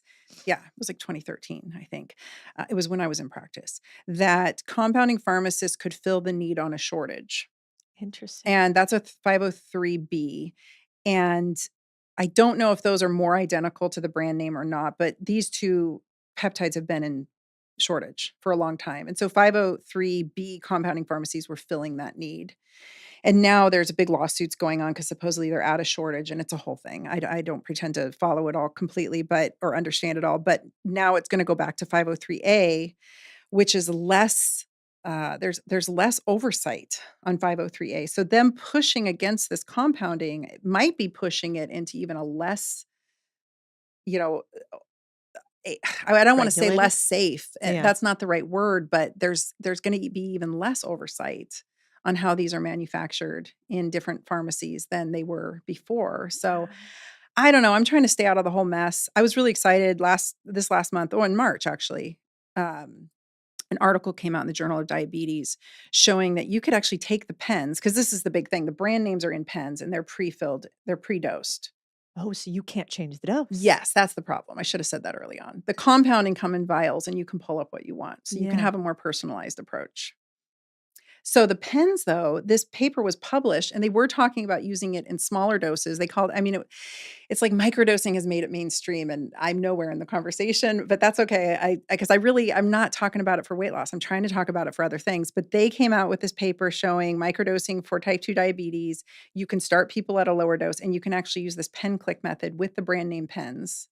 So that should make Big Pharma happy because their product is still being used. Yep. But depending on how, and they have a whole chart in the study. Anyone can go look it up. I can give you the link to put in the show notes. There's a whole Great. chart on how to use the pen click method to get the appropriate dosage if somebody can't tolerate the dose or if somebody needs something more personalized. Yeah, which is brilliant because I have some friends that, by all intents and practices, they probably did need help from some sort of GLP-1, I guess they're called. Yeah. And so, but they got so sick Yeah. from the first usage that yes, they started losing weight. But if we already think that GLP-1s might cause some lean muscle mass, and then they're so sick they can't function or weight lift or do anything else, Yeah. that's got to exacerbate it. Yeah. It's right? not good. Interesting. So are these things then something that you get stuck on for life? Like, does this become another type of just lifetime drug that's great for pharmaceuticals and not great for individuals? That's a good question. And I think that people don't understand the functional medicine approach versus the allopathic approach. In allopathic medicine, you have a condition. The standard of care is to prescribe X, Y, or Z drugs for said condition. This is why doctors aren't MDs traditionally trained are not keen on running a bunch of functional lab tests because they're responsible legally for whatever comes up on that lab result. Okay, so they need to prescribe based on standard of care, whatever drug is appropriate that has been deemed the standard of care. You show up with high blood pressure, they must put you on a blood pressure medication. Wow. If they're going to go, it depends on what state they're in because some boards are a little, more rigorous than others. But like in Oregon, for instance, MDs don't do well prescribing desiccated thyroid, which is a prescription, but naturopathic doctors can. MDs don't prescribe ivermectin for COVID, but naturopathic doctors could because naturopathic doctors, we are not under standard of care. We're under best practices. There is a standard. We can't go rogue and do random shit, but we actually have to know more. We have to know what the standard of care is. We have to present it to the patient, and then we have to present them all our alternatives, which are the other options that we would bring to the table. So anyway, all that to say, the way that I do things with peptides in general is I cycle them. We cycle them. We go on and off of them. We use them as a tool for a time. I do that with drugs too, though, like Prozac, for instance. It was never studied long-term for depression. It was studied to be implemented as basically like an emergency shoot when you're going through a terrible time period. You use it during a window. Maybe you have a divorce or a death in the family and you're devastated. These are window, and I like to think of most drugs as like hormones we generally tend to need to stay on, but I cycle those too. So I think it depends on the individual. I think there are people living with I do believe there is a disease of obesity. I don't think every obese person has the disease, and I don't think everybody with the disease is obese. But I do think there is the disease of obesity, and I do think that for some of those folks, yes. But I don't think that anybody even has the right to start a GLP-1 if they also aren't going to the gym and lifting weights. And they're not also hitting their macros, their protein macros. So my argument from day one has been, it's not the peptide's fault. It's a dosing and management issue. Yeah. And I hate to diss on the doctors because we all went to medical school and racked up tremendous, huge bills, not because we were waiting to get rich. There are not rich doctors. Do you know any rich doctors? No, There might be compounding pharmacy owners, some of them. Yeah, but there's a few like plastic surgeons, et cetera, that are Yeah, for doing well, sure. but most people don't go into medicine to they're not greedy assholes. We don't No. give up a huge chunk of our life. No, you can't get rich quick either at it. Yes, You could get rich exactly. very, very slowly Slowly. over decades. Right. So anyway, all that to say, people seem to think that the greedy doctors, so I hate to throw them under the bus, but many of them are getting into areas that maybe aren't their strongest wheelhouse. And so they know nothing about how to manage or help somebody with metabolic dysfunction. And yet they're throwing peptides at them, and they're doing what the studies tell them to escalate the dose quickly and aggressively. And so these people are getting put on these high doses very quickly, which I think at the end of the day is going to be catastrophic because the muscle loss, and I've said this in the past, I want to add something here. Yes, when you put anybody on a low calorie diet and you severely calorically restrict, or you do gastric bypass and you malnourish them, basically, they're going to have lean mass loss. And it's on par with the percentage. It's the same. I will say though, these peptides, these GLP-1s, they rev that AMPK pathway, which I said earlier is catabolic. So I think at the end of the day, these folks that are on high doses that are doing nothing else and are not doing any lifestyle changes are going to find themselves perpetually on them for the rest of their life. And if they ever go off of them, they are now like melted candles. Oof. They've got very severe wasting that has occurred throughout their lean tissue and including their muscle mass, which is your metabolic engine. And it's a disaster. And now they're sitting in a very brittle diabetic state versus, so they're masking and they're, dare I say, overdosing, but that might be the problem. Interesting. Is I it, don't know if that answers the question. it does and opens up so many more. Am I dumb for not knowing that standard of care meant that doctors really have to do it this way, or they basically open themselves up to risk? Is the way Yes, that I that's take that. correct. Is that like common knowledge? No. And so, because I often think with doctors, and to your point, I'm giving them a hard time. Like, I'm like, why don't you tell people to eat healthier? Like, why are you putting my dad on this blood pressure medicine nonstop for 40 years and he has a big tummy and not telling him, like, stop with, he loves Mexican food, like, stop with this, get to the gym, you need to be lifting more. Why does that never come up? But I think it makes a lot of sense if actually there's a perverse incentive for them and it's not even the doctor's fault. It's not that they want to get a kickback from a drug company all the time. There's no kick there. And that's the other thing. Maybe I'm wrong here, but I was in practice for 10 years in a big clinical setting. And nobody came knocking with a check when I wrote a prescription.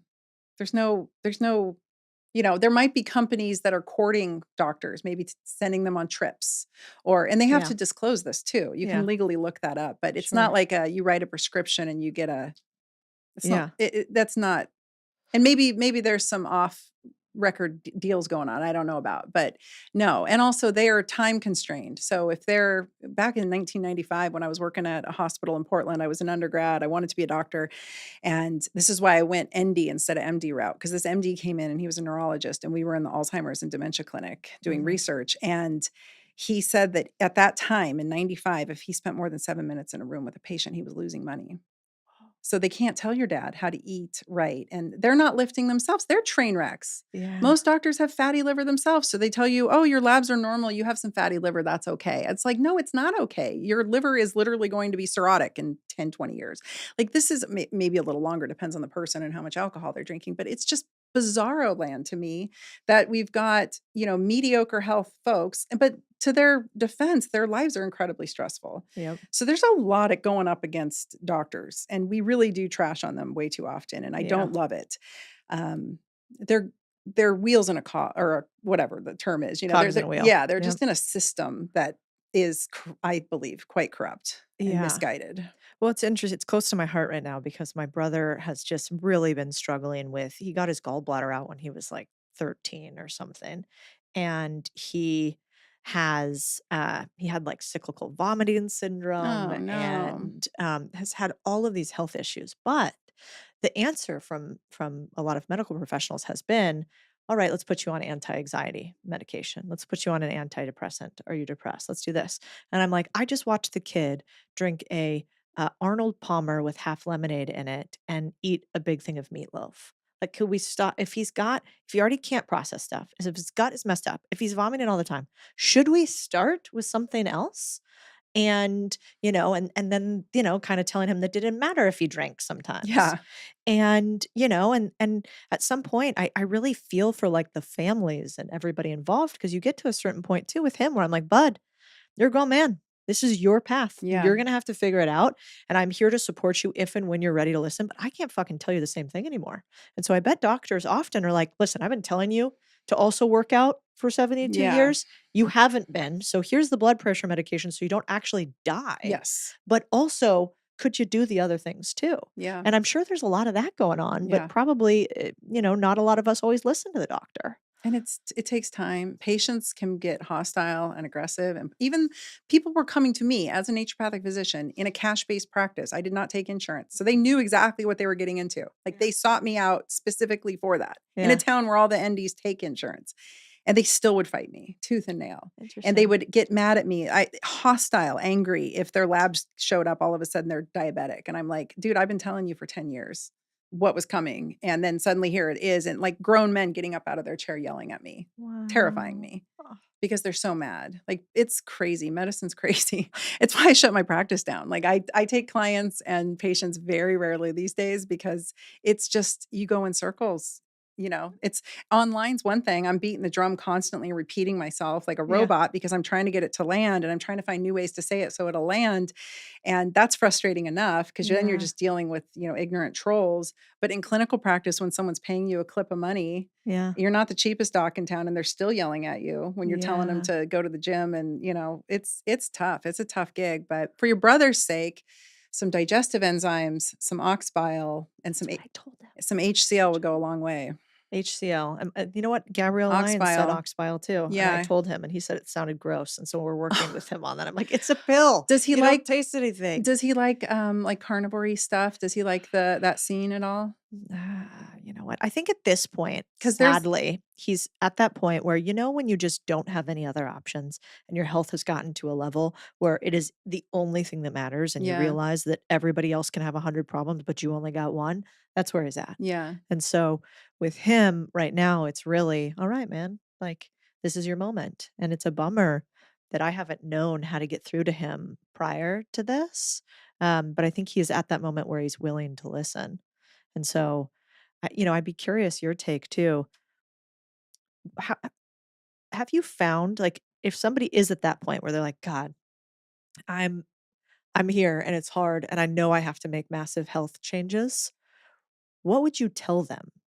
How do you get somebody to even start truly prioritizing their health when they realize that they have no other choice but to?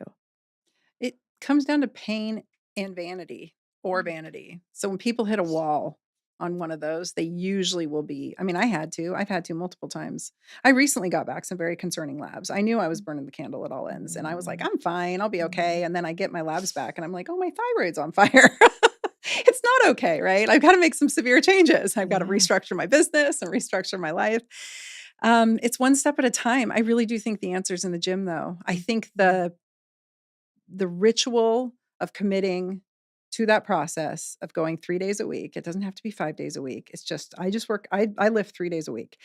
Going to the gym at a scheduled time or hiring that trainer if you can. I think that's great money invested if you can hire a personal trainer who knows what they're doing and committing to that process because that process begets the other processes. So when you're training, you will automatically start to reprioritize what you put in your mouth because you work too hard in the gym to sacrifice and ruin the opportunity for that muscle protein synthesis. So you're like, I'm going to eat better. You hydrate more. You're tired, so you go to bed. You start to make these incremental changes around the one goal of building muscle. And so if getting stronger is the goal physically, and maybe vanity is what's driving it, maybe pain's driving it, but either way, you're not going to get out of here alive or in very good shape if you don't have muscle. So if that becomes, I joke, like the answer's in the gym and on your plate.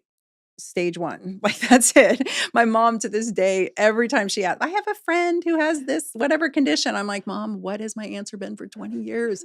Eat more meat and lift weights. I'm like, yes, Mom. Tell 85-year-old Peggy to eat more meat and lift weights. She will feel better. Why do you think we don't listen to that? It's too easy. They want sexy. They want the GLP-1. Yeah. I came out gunning on GLP-1s, and it wasn't that I was trying to promote GLP-1s. I was trying to promote metabolic health. And I was like, hey, guys, we have something that might help. Because even with my best intentions at 50 years old, my metabolic health was starting to become compromised because of chronic stress. There's not much I can do outside. I'm doing the gym. I'm doing the food. I'm doing all the things. And I was starting to have that 15, 20 pounds here. So I found a peptide that can help. And it also helps with my autoimmune disease. And it also helps with my brain fog. And it helps with my mood. Anyway, all that to say, I was just putting lipstick on a pig. I was still trying to promote the message of metabolic health, which is all the things, which I know feels daunting for someone like your brother, but just even prioritizing what goes in his mouth. Yeah. Because this is the direct route to the shoot. Yeah. Like it's like putting something inflammatory on an open wound. Like, why would you do that? Yeah. You wouldn't put acid or salt. Maybe salt will dry it out, but you wouldn't put acid on your open wound. And yet when we have gastrointestinal issues, we're continuing to crush Chick-fil-A and wonder what the heck's going wrong, right? Like so that he has to hit a wall. It has to get really uncomfortable for him. Yeah. And then he'll just inherently know what to do because we have instincts and humans have instincts that tell them what's right and wrong. It's just a matter of like, the other night I was like, damn it, I can't eat corn. I know I can't eat corn. And those damn masa chips, have you tried Oh yeah, they're those? delicious. They They're filled sent with me like a corn. whole package Oh and I no. started crushing them and I'm getting puffy and bloated. And that's right when I ran my labs and all my inflammatory markers are elevated, like just Interesting. barely. Yeah. And I was like, it's the freaking corn chips I've been feasting on. I can't. And my daughter's like, Mom, we can't eat corn. Corn makes me break out. It makes you crazy. And I was like, I know, It makes you crazy. but they were so yummy. Well, I think that is the process. It's also, I mean, I always thought it was a little crazy in the beginning when some of the presidents would talk about how they just wear the same thing every day and they lay it out at the end of the day Yeah. and they would put it on in the morning because I think this thing of decision fatigue is Yes. so real. And so even a doctor who knows all the reasons why not to do something specifically for your body, at the end of the day, you're tired, you're hungry, you don't have any willpower left, and the decision fatigue kicks in. And I think, it's a good reminder in being human. Maybe my last question for you is I think there's probably a lot of people out there too who, like, you're listening right now and you recognize your family member sounds like my brother, or it sounds like, some of your patients. How do you support somebody when you don't want, how do you support somebody when you want them to be healthier than they are willing to want for themselves? All you can do is model it. Mm. I really have firmly come to that conclusion because I have family members too. People don't believe me, but I have very close family members who you wouldn't believe the health issues they have that are so solvable with lifestyle and they just won't listen to me. They only come to me when there's an emergency. Yeah. And then I have to bail them out and then I'm pissed because I'm like, if you had been doing any of the things I had been telling you to do, we wouldn't be in this position right now. Yeah. So the best that I can do, I've realized, is just to model it Yeah. and to live it because the only way out is through. No one's coming to save you. The government's not going to save you. Your mom's not going to save you. Your sister's not going to save you. Your doctor's not going to save you. Truly, like if you're not putting in the work, especially as we age, especially as that wiggle room becomes less and less and less, and the faults become glaring. Like the diabetes isn't just mild blood sugar dysregulation anymore. It becomes full bore. Now you've got all this other shit to deal with. You can't pull people out of that. Yeah. You couldn't even pull your husband out of that. I Yeah. mean, without threat of divorce, sometimes people Yeah. are struggling. So model it, walk the talk, be the person, and hopefully they'll come around. And do some fucking deadlifts. It solves a lot of problems. I know what I'm doing tonight. I don't know about anybody else, but I only deadlift from here on out, basically. I do love the feeling of a deadlift though.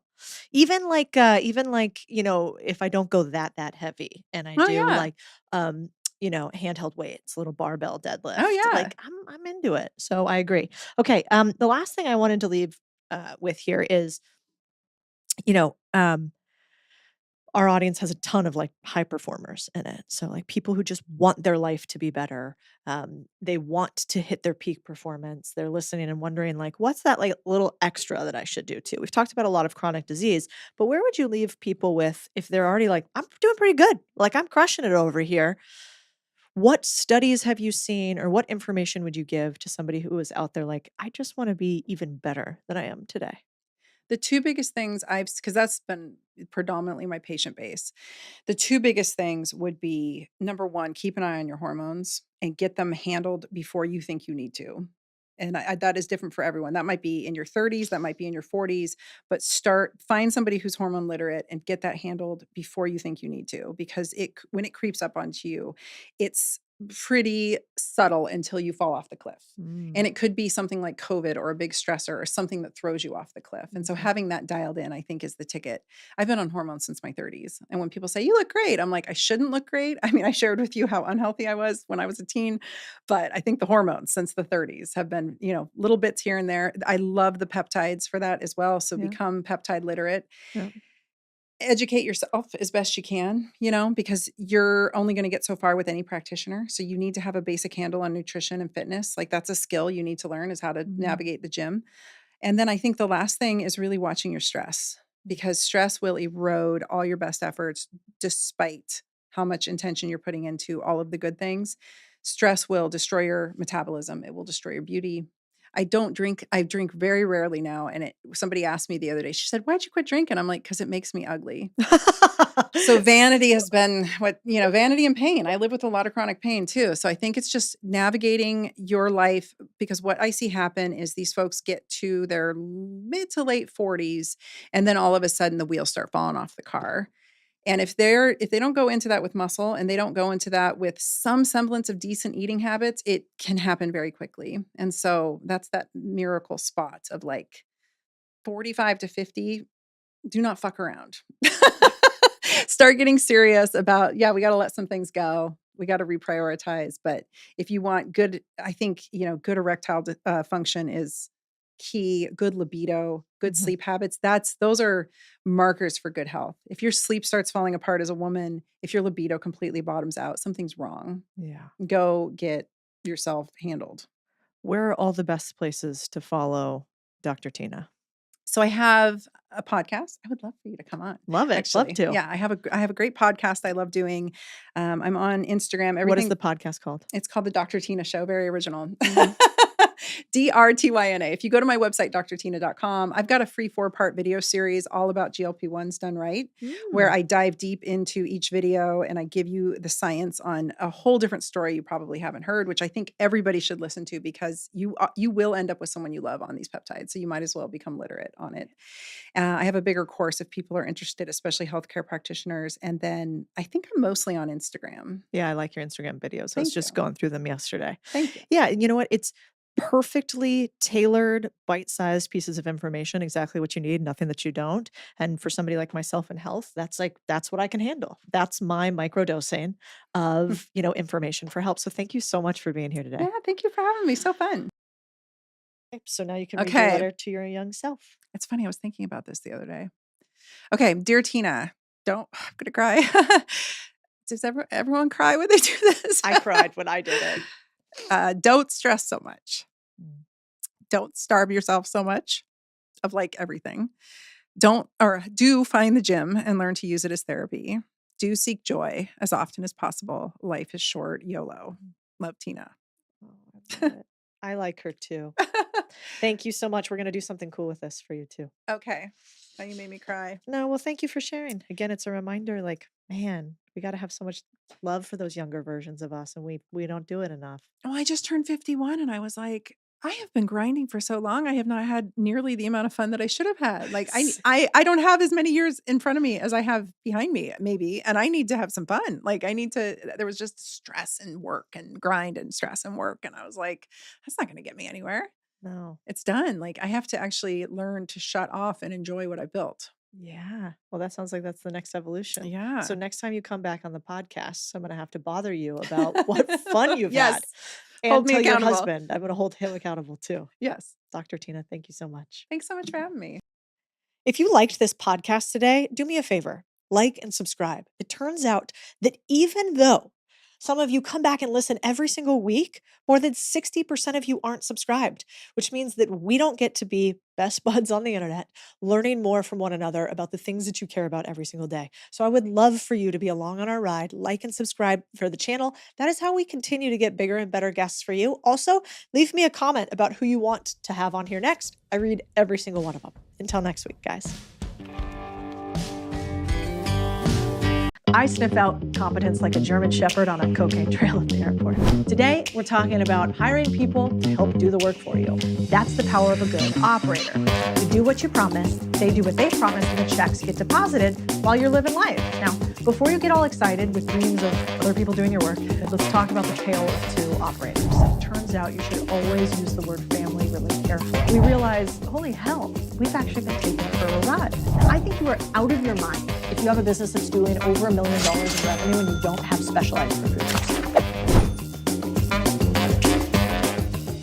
This episode is for you whether you own a business or want to buy one, because your goal as the owner of a business is to hire a team that runs your entire business better than you.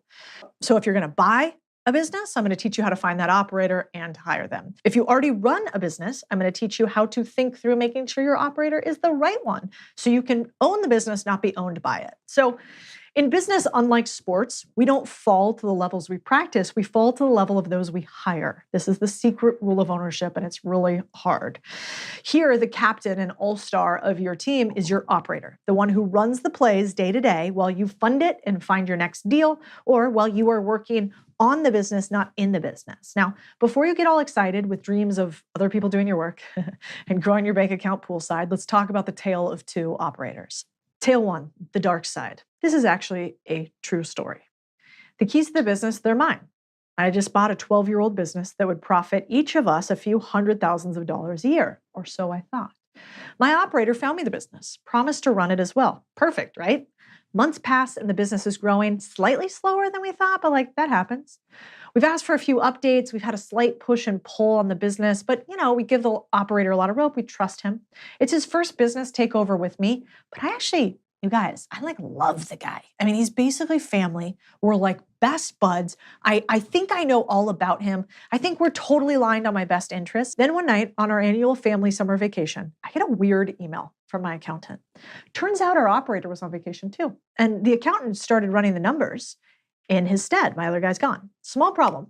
The math, it's not mathing. So I'm trying to call the operator, isn't answering. And after several late night phone calls, which the operator wouldn't pick up, and many more texts, which she definitely left me unread, we realized, holy hell, we've actually been taken for a ride.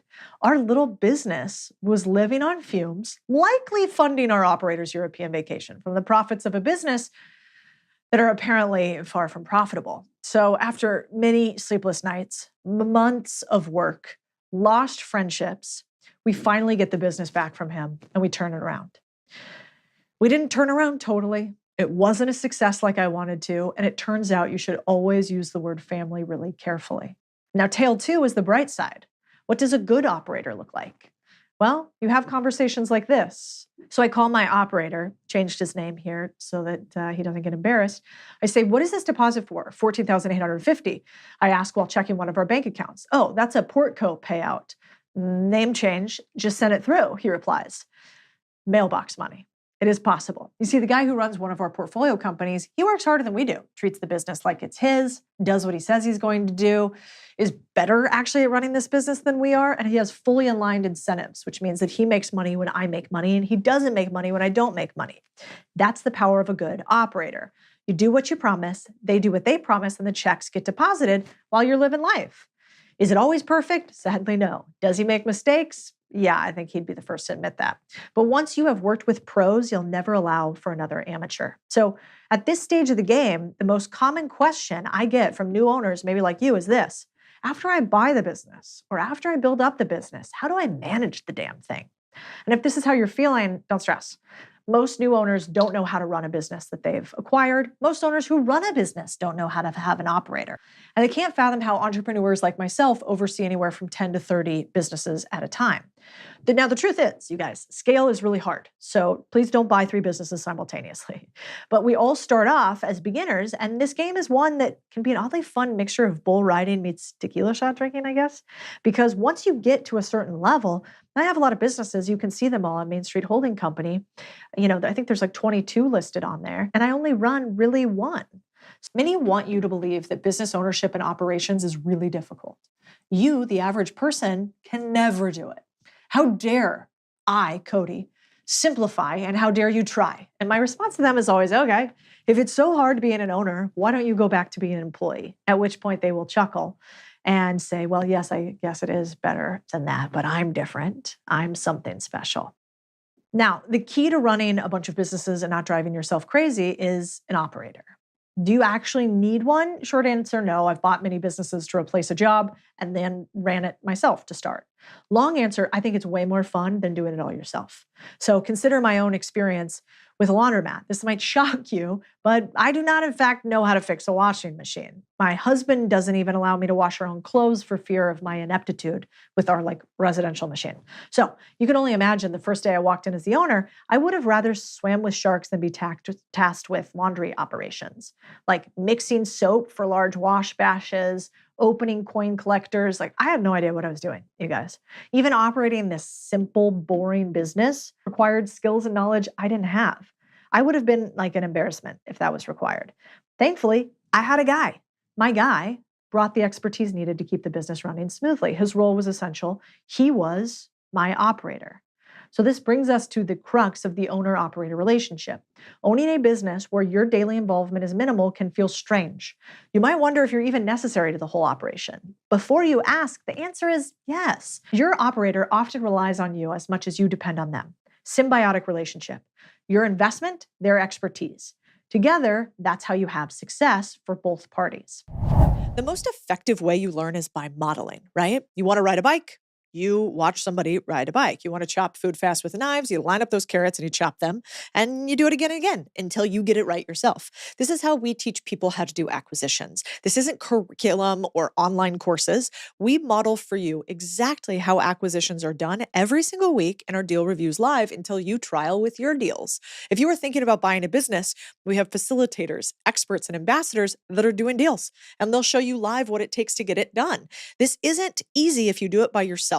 So we want to be the hand to hold. If joining something like that sounds like what you need to buy a business, you're welcome to jump on a call with my team. Let's see if you're a fit for our community. So let me tell you a couple examples of how I found a couple of my operators. One of my operators, Bobby, he runs our business buying marketplace called BizScout. I found Bobby because I was on a long search for somebody who could run this business that I had bought, but I wanted to grow. Step number one to finding a great operator is to create an avatar for that operator. And I spend probably the most amount of time of anything I do creating not just my job description, not just the job application, but actually my avatar. I close my eyes and I think about this, which is what I want you to do. In a perfect world, what would the most successful operator of this business look like? In my case for Bobby, I was like, well, he would have marketplace experience because he has already run a marketplace. He would be relentless because this is going to be really hard to build. So I probably would want somebody that was like a former athlete or had been at really hard companies, super hard charging. Then I was like, I would also want him to be good at sales. I think a lot of the job of being operators of companies is selling people to come with you and also selling your customers and also selling third parties and vendors. So I wanted him to be good at sales. He also needed to have technical ability. He's got to be able to understand the technology and hire engineers. And then I wanted a history of winning. I really never believe in hiring people when they are on a losing streak, just like I don't believe on betting on sports teams when they're on a losing streak. It's the same thing. They've got to break that streak and then they can come and work for you. And so out of all of this, I found Bobby. I went through, 50 plus resumes to find Bobby. And what I found was Bobby, one, he was Brazilian Jiu-Jitsu and also did different types of fighting. So athlete. He was also a former basketball player. Bobby also worked at a couple really high-performing companies, including SeatGeek and Amazon. Bobby also had a history of winning. He had grown both marketplaces he was at substantially. He was great at sales. He had led sales teams before. And a sneaky one that's good for an operator, other people wanted to come working for him. And one of my sneaks to figure out if somebody is actually a leader or a manager that nobody wants to follow is asking them this question. Amazing. I don't know if we're going to have the budget for it, but if you came over to our company, is there anybody that you think we absolutely have to bring over? That you're like, gosh, these guys on my team are so good. We should totally bring them. If they say nobody, red flag. If they name a few people and say, we could figure it out, I could probably talk them into unique pay structures, we can move this, that's a leader. So in my case, hiring an operator was mission critical because I wanted the business to become a well-oiled machine under his daily supervision. I wanted to do more deals and add them on and finance them and build toward our future growth. So we brought two totally different skills together, but worked together really nicely to create more profits. And that's the name of the game. And if I hadn't found Bobby, I probably would have been really miserable running this business. I would have been miserable. I did not want to run this marketplace and my own business. I actually think it's really hard to run multiple businesses at once. I highly implore you to not do it. So here is how I find Bobby's. Let's see if we can find one for you. One, I like to steal proven talent. Let's say you're buying a car wash. Start getting to know, going to, and calling all the top competitors in your area. The best talent does the job already, but for somebody else. The best talent is not looking for a job. Don't sleep on stealing proven talent from other businesses, especially ones where you love the business. That is number one, burn it into your brain. This is how I get most of my talent. Number two, ex-military. Former military members often make incredible operators. Disciplined, they establish hierarchy, They can make decisions under pressure. Programs for veterans are a fantastic place to scout for potential operators. Most of the veteran hires I've made were through like the Seal Future Foundation, Goldman Sachs Veteran Integration Program, Veteran Career Transition Assistance Program. You can also get the word out on veteran jobs boards. There's a lot of them. Now, I may be biased. I'm married to a former Navy SEAL, but in my mind, veterans are big. I also find, and this is personal bias, that, man, the special operators are probably the strongest candidates from those. Now, the next one is recruiters. I know this seems obvious. I think you are out of your mind if you have a business that's doing over $1 million in revenue and you don't have specialized recruiters. It is their entire job, and they do this for a living. So don't be short-term greedy, aka you don't want to pay a recruiter, and long-term stupid, aka you're going to get the worst candidates. If I know one thing it is to be true, is that your business will never be successful if you cannot find and attract top talent. If you cannot find and attract top talent, somebody else will do it better than you will. So whenever I go to find a recruiter, I look for a recruiter with subject matter expertise. When I ran a financial company, I went out and I recruited a recruiter. I went to all the recruiters in the space and I said, okay, who are the best recruiters? I got references on them. I reached out to former people that they hired. I reached out to former companies that they recruited for. Imagine that, like, there is a recruiter right now in your industry with the biggest hire that you're struggling with the most right now, who literally can pick up the phone and in 15 minutes of you telling them the avatar that you want and giving them the incentives you're going to give them, reach out directly to the person that you need to hire. And this has happened for me again and again and again. Number 4, competency collector. I sniff out competence like a German shepherd on a cocaine trail at the airport. Once you know the scent, you can't help but jump on it. And I think people say business cards are dead. They've never hired operators for blue-collar businesses before. Keep a few of your cards on hand. Then every time you see somebody go above and beyond, give them your card. Collect competence. You'll never know when you could need it next. I hire a lot of employees just by finding people who get shit done. We call them the GSDs. Number 5, the friend flywheel. We all occasionally get that person who asks us if we know anyone for XYZ position. Here's the catch here. Be the person that takes 10 minutes every time someone asks to try to connect them to someone. Try to actually find the person that they're looking for. At the very least, give them a few names. Why? Because you're going to ask for a favor one day too. Small actions of giving ripple into big time waves. So if you're the friend people go to for talent, they'll be the same for you. Number 6, one of the last ones, social media hiring. I consider this the superhighway. Your social media is a walking billboard. Use it as a hiring funnel. When you build in public, your billboard stands on people's commutes for free. This done right brings you competent candidates who are more likely to understand your mission and believe in it. You know, I've spent years building up a really big social following, and that means that one post leads to hundreds or thousands of potential hires. You know, recently we received over 500 applications for an operator job listing for one company. They came from my social channels alone. And in fact, if you guys are ever looking for jobs, go to contrarianthinking.co, scroll to the bottom for careers, and there's tons of them on there. We're always looking to hire. Make sure that you and your business have that same, because I think the amount of money you make will always be limited by the level of talent you can attract. So don't shortchange yourself. Do whatever it takes to find a great operator. See you next week. I believe you are capable of building big, beautiful companies. Hey, I have something special for you for being such a loyal listener, because you're here with me all the time. I get asked by a bunch of you, how do I tell if I should buy a business or not? Should you buy a business or not? What price should you buy a business at? How do you structure your deal? I got you, fam. So I'm going to gift you our deal calculator. Every time I look at a deal, I grab the numbers, plug it in here, and see how much money I could make or lose if I did a good or bad deal. So this is my gift to you. And if you're serious about buying a business, we want to help you. You can talk to my team about if you're a fit for our business buying community or curriculum. No matter what, here's your free gift. And if you need a hand to hold, I got you too. Hey, crew, this is so cool. The podcast is growing like crazy, and it's only actually because of one thing, you. I don't know if you know this, but the only way the Big Deal Pod grows is when you share it with somebody else. We don't do ads, we don't do pay for play, we don't go on other people's podcasts and talk about it. So if you think there was something helpful here, if we made you money, we made you think about your business or life differently, the most beautiful thing you can do for me is share it. And the most beautiful thing you can do for someone that you care about is to share it with them, help them grow alongside you. So please share the pod. That's how we grow. And also tag me on anything you share. I love resharing other builders across Instagram, Twitter, and all other platforms. Thank you from the bottom of my heart. You're super important to me. Automation is to your time what compounding interest is to your money. If you have ever wanted to grow on social media, to be seen as an expert in what you do, to leverage audience to make more money, to get more sales, and to figure out how the biggest names in the world actually got there, this interview is for you.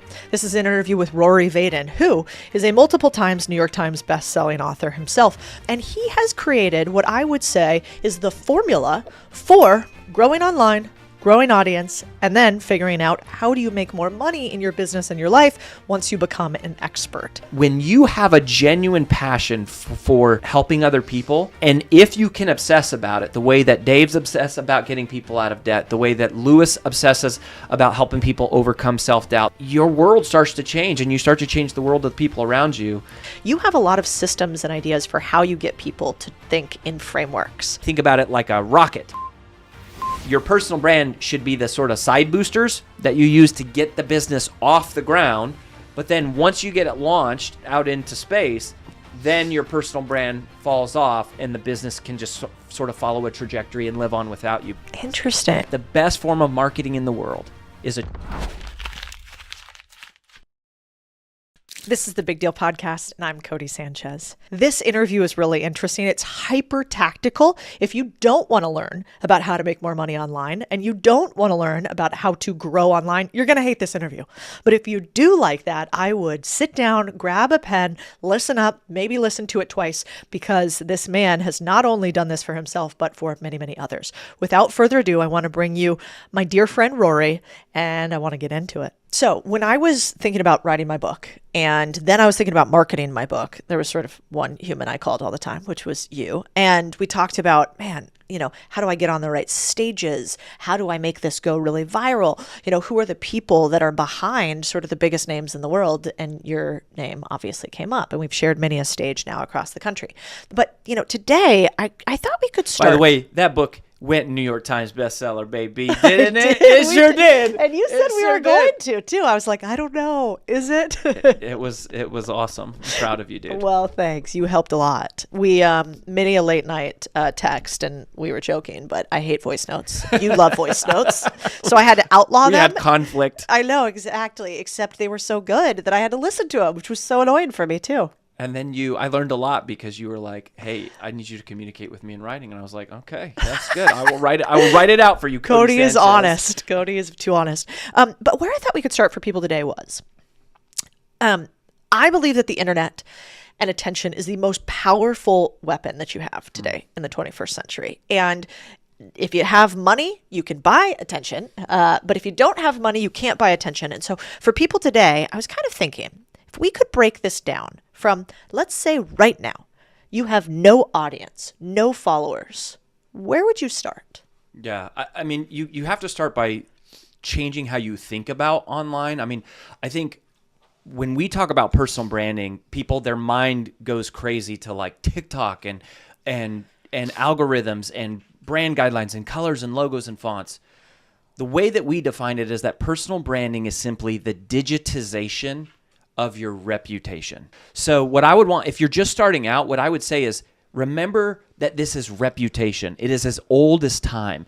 Like, what matters more than the number of followers you have is the depth of trust that your followers have with you. And so people get all freaked out about like who they're going to be on camera and what they're going to say.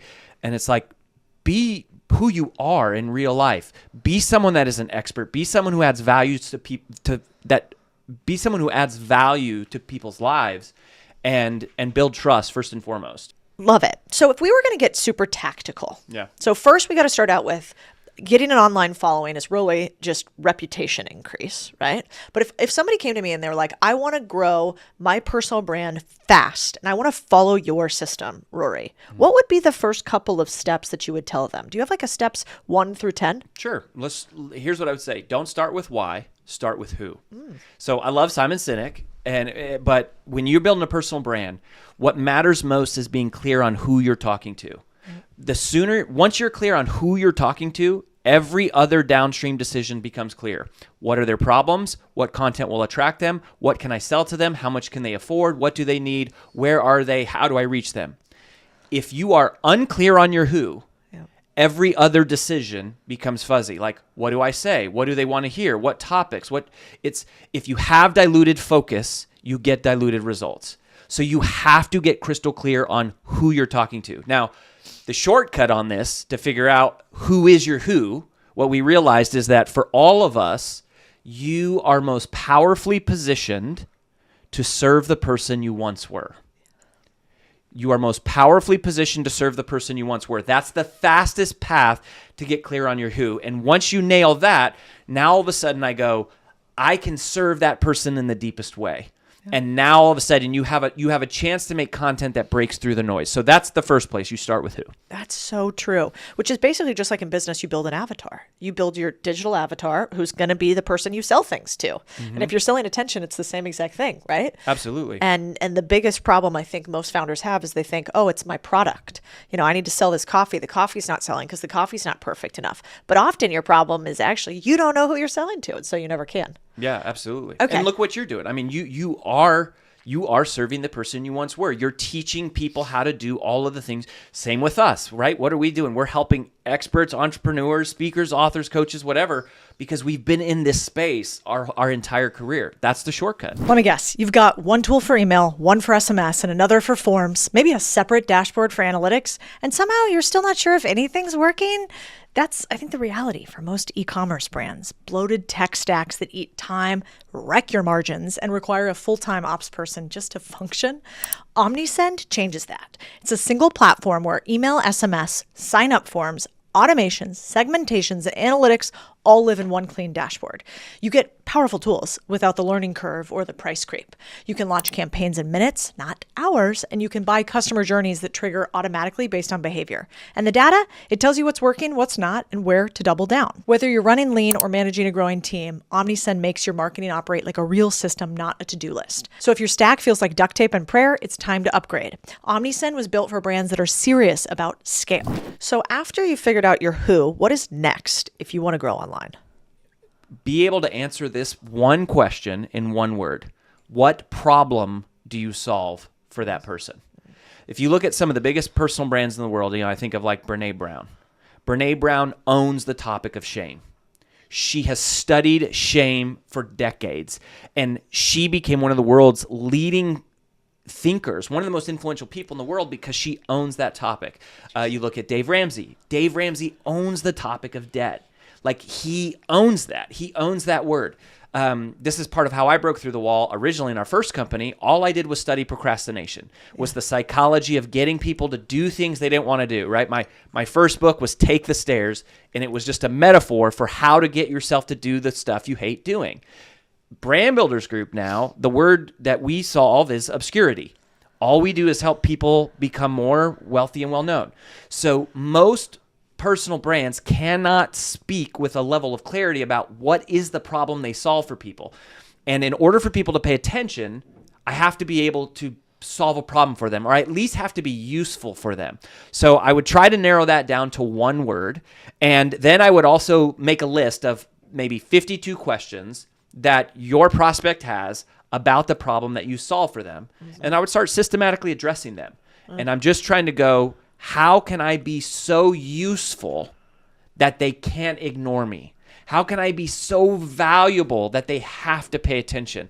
When I got introduced to you, it's like when you meet high profile people, you can't just jump in and sell them stuff. The goal should be, how can I be so useful they have to pay attention to me? At least that's the goal. That's our strategy. It's actually so true. A lot of times people will say, how do you get a mentor? How do you get a mentor? And I think the answer to how you get a mentor is exactly that. Make yourself so useful that you become so valuable to them for $0 that they end up eventually wanting to pay you a lot of zeros. And it is this weird flip. And I think a lot of people struggle with that early on because they're like, well, I don't know anything. How am I going to be useful to a Rory, right? Or how am I going to be useful to a Dave Ramsey? But they don't realize that all of us, we have actually just massively more needs. The more successful you become, the more holes you have to fill. Totally. And so anywhere that you find some curiosity for a super famous person or for a super successful person, and you think, God, I just want to go down this rabbit hole. And I looked at their website and I found all the spots that I didn't understand. And I went to their social media and I created like 3 ideas for videos that they didn't have. And I just gave them the scripts. It's almost like this upfront work gives all of this back end opportunity. Absolutely. And I would say philosophically, that's another thing that the best personal brands in the world do is they give first, they serve first, and they allow the money to show up second. It's like paying in rears versus paying in forwards, right? So there's some services we pay and then we get the service. But in the online world, it's like I have to automate trust at scale. I have to one of our mantras that we say is save the best for first. Save the best piece of content you have for the very next thing that you teach. Like you don't have to be scared about giving away all your good stuff and then no one buying. You have to be scared about not giving away anything good enough that nobody ever comes back. So you have to always push yourself to be like, again, it's that value throttle. And it's like, how can I increase the throttle here on adding value to everyone around me? And that applies, I think, offline and online. But, I mean, the reason people pay attention to you is your content is so freaking good. It's so useful. And I think when you're picking your content strategy, I mean, high level, it's one of the 3 E's. We call it the 3 E's. You're either entertaining, and I'm not that entertaining, but some of you are. Some of you can be. You have encouraging, so you can be inspiring and uplifting, and I try to be a little bit of that. But for most of our clients, it's educational, and it's going, what can I teach? And everyone thinks, oh, I don't have anything to teach. And you go, unless you're serving the person you once were. Then all of a sudden, all of us are qualified to teach because we've experienced the pain. We've overcome the obstacle. We've walked through the setback. And now all of a sudden, that's all the credibility that I need. Yeah, it's such a good point. And it's, one of my mentors said to me, when you get in rooms with people who have more zeros than you, they can actually see into your future because they've been there. And so it's the same idea of, I remember the first time before I was making $1 million a year, before the business was making 8 figures, before the business hit 9 figures, I just got lucky in being in rooms where other people already had the business that I wanted. And it, what was wild is because I got to sit next to, John, who had a business that was already doing $8 million a year back when mine was doing $1 million a year. John basically said, oh, here's going to be the next 5 issues that you have. And so because I knew that, since he had already been through it, I got to steal his 10,000 hours. I got to compress 7 years into 1 year from his interaction. Yeah. And so it's a real value, I think, that people don't realize that if you have something to share from your historical lessons, you're doing the world a solid when you put it out there. And I didn't realize that at first because I thought people who taught just couldn't do. We've all heard that adage. And I also thought, well, God, if it works so well, why are you telling other people? Why wouldn't you just go do it yourself? And I remember seeing like a clip. We could actually play the clip here, which is from Mark Cuban. And his clip basically said, if they're telling you about how to do it on the internet, it doesn't work because if it worked, they'd just go do it. And I thought that was so funny. Sounds great. Except it's wrong because what actually happens is when you give more, you get way more in return. And why do you think some of the richest men in the world, Ray Dalio, for instance, are out telling his theory? Because he gets more clients from it. He gets more deals from it. He gets more hires from it. So I think it's super, super powerful to do all of this. Yeah. Well, and I would purport that there's another massive piece of the transaction that you don't hear enough about, which is, yeah, you get money. Yeah, you get followers. Yeah, you get influence. The other thing you get is significance. Yeah. You get purpose. There is nothing like the feeling you get when you help somebody else succeed, right? And you go, well, if you're so rich, why don't you go do it? And it's like, well, there's a point where you go, I'm not playing because I need more money. I get my thrills, like, no kidding. When I walked into your office downstairs, the thing I was so excited to see was right next on your wall is a picture of your book cover that says New York Times bestseller. Yeah. I'm so much more excited when a client has a level of success than even with our own these days. Yeah. Because you climb that ladder enough times and you realize it's great, and it's worth doing, but it's still, there's always, you're moving the goalpost. There's always someone bigger than you, something better. There's something, ahead. But when you help somebody succeed, it's not just it's a feeling you get. It creates context and value for your life. And I think that's what not enough people are talking about with the internet. And the other thing is, you also don't need to have millions of followers to make millions of dollars. No. One thing that the people watching this need to understand is very few people are going to be you. Very few people are going to reach millions and millions and millions. The good news is not everybody has to. It's actually it tends to be easier for the average person to make more money by serving fewer people in a deeper way, right? Than it is to serve lots of people in a very shallow way. It's like don't be so focused on the width of your reach that you overlook the depth of your impact. Because just because you have a cat video go viral and you get lots of followers, that doesn't mean that people are going to trust you and buy from you, right? Just because a lot of people are watching doesn't mean they're going to give you their money. Now, you might make money from the platforms, but even that tends to be pennies on the dollar. Pennies. Yeah.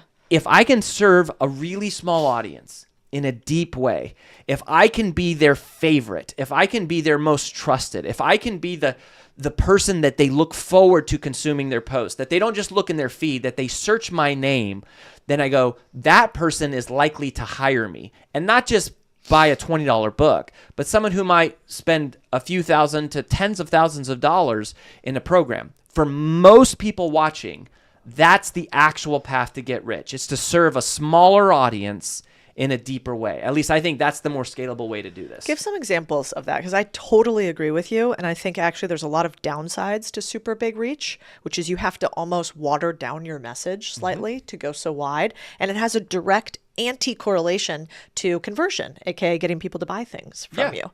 And so there's plenty of people who make way more money in their businesses with a much smaller audience set. But give some examples. What would that be? Well, one example would be us, honestly. So, a lot of people have heard of our clients, right? Like Ed Milet and Lewis Howes and Amy Porterfield, these really amazing clients that we work with.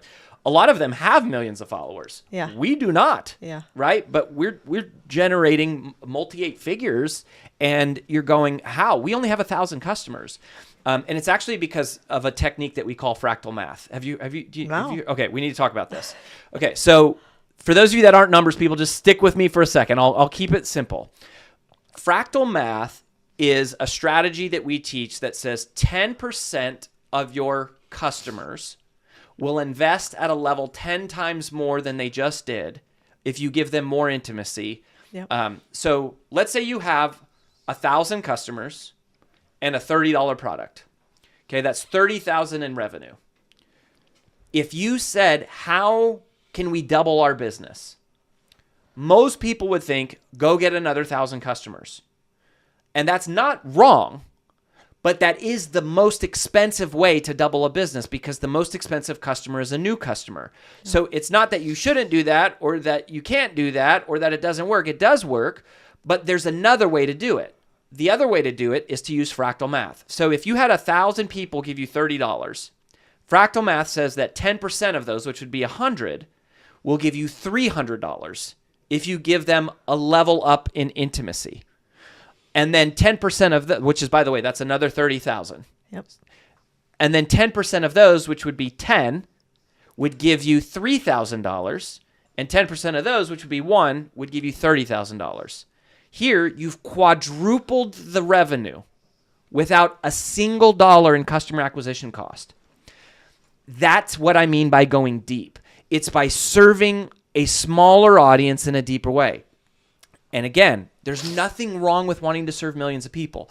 But the very definition of reaching millions of people means you have to create content that is applicable to millions of people. Yep. Which means it tends to be money, relationships, spirituality, health, politics, right? And you tend to kind of have to stay high level. to play that game, it's hard to also serve people in a really, really deep way. Yeah. It takes a lot of resources to play that width game. So anyways, it's just realizing that there is another way to do this. So you could be a chiropractor and go, I'm going to service a small number of clients in a deeper way. You could be a counselor and say, say you're a marriage coach. It's one thing to have viral videos about marriage. You also can sell books, but you go, are there a few couples that I could truly counsel and go deep with? And, as intimacy increases, price increases. Yeah, it's wild. So basically, if you wanted to quadruple your business with one move, it would be that. And it's not so much more sophisticated than pricing. But it's really understanding that there's this correlation between pricing and intimacy when it comes to, let's say, knowledge products. It's wild. Over the last 2 weeks, you are the only reason this podcast has grown. I don't know if you're new here or you've been here for a while and y'all just started sharing more, but you were the only reason that we continue to climb the charts and hopefully provide more and more value for you. We just moved up from top 100 to top 50 in biz on Spotify, which is cool. So thank you for sharing with your friends, and thank you for sharing with your employees, and thank you for sharing in your Slack groups and social media and everywhere else. And if you like this podcast, please do send it to another human that you care about, because you are a big deal to me, and I know they are a big deal to you too. So that's a beautiful thing to do. Thank you for sharing the pod. I know you have something special for anybody that's listening today. If they want to go and get a free... Yeah, absolutely. So we work with people one-on-one. We work in a very intimate way. So if anyone is listening to this and they feel the calling to go, I want to share my expertise with more people. I want to share my story with more people. If you go to freebrandcall.com/Cody, you can request a call with our team, and we do the first call with everybody for free. And you'll tell them if it's not a good idea for them. Yeah, to do a personal brand. The first thing, honestly, what we're going to want to do is we're just going to want to hear your story. Yeah. We want to go, tell us your story. Where are you at on this journey? How fresh is this idea? Do you have a team? Do you not? And we can work with people at all different levels. Not everyone we work with is Codie Sanchez. Most of them are like starting. You don't want more than one of those. She's a handful. But and we will tell people, we'll say, hey, we feel like we can help you. Yeah. And there are certain people that we go, we can really, really help you. We call them mission-driven messengers. It's the people who are not just trying to make money, not just trying to grow their reach. The people who are on an absolute crusade to go, this is a calling for me. Those people culturally are going to be the best fit for us. And there's certain parts that we can really help them with. And if we can't, we'll point them somewhere else. I want to talk about, you've worked with, a million different celebrities and sort of online influencers. You run the real gamut. What celebrities do you think are nailing personal brand the best today? Well, so I think I'll use the two of our most flagship clients would be Lewis Howes and Ed Milet. And I'll tell you the story about Lewis, okay? So one of our central philosophies, I've said this already, is if you have diluted focus, you get diluted results.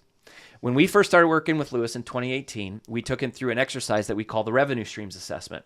And we listed all these revenue streams on the board. And he had 17 revenue streams. And he was like really proud of that because he's like multiple streams of income. The problem is that he only had like 12 people on his team. That's a lot of revenue streams to manage with only 12 people. And so the only thing we ever did for Lewis, Lewis gives us a lot of credit publicly. Like, frankly, we have not done much for him. But the one thing that I did kind of do for Lewis, I said, Lewis, what would happen if you shut all of this stuff down and just went all in on this podcast thing?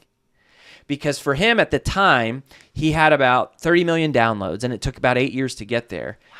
And the podcast was a traffic source. He was really making money from courses at the time.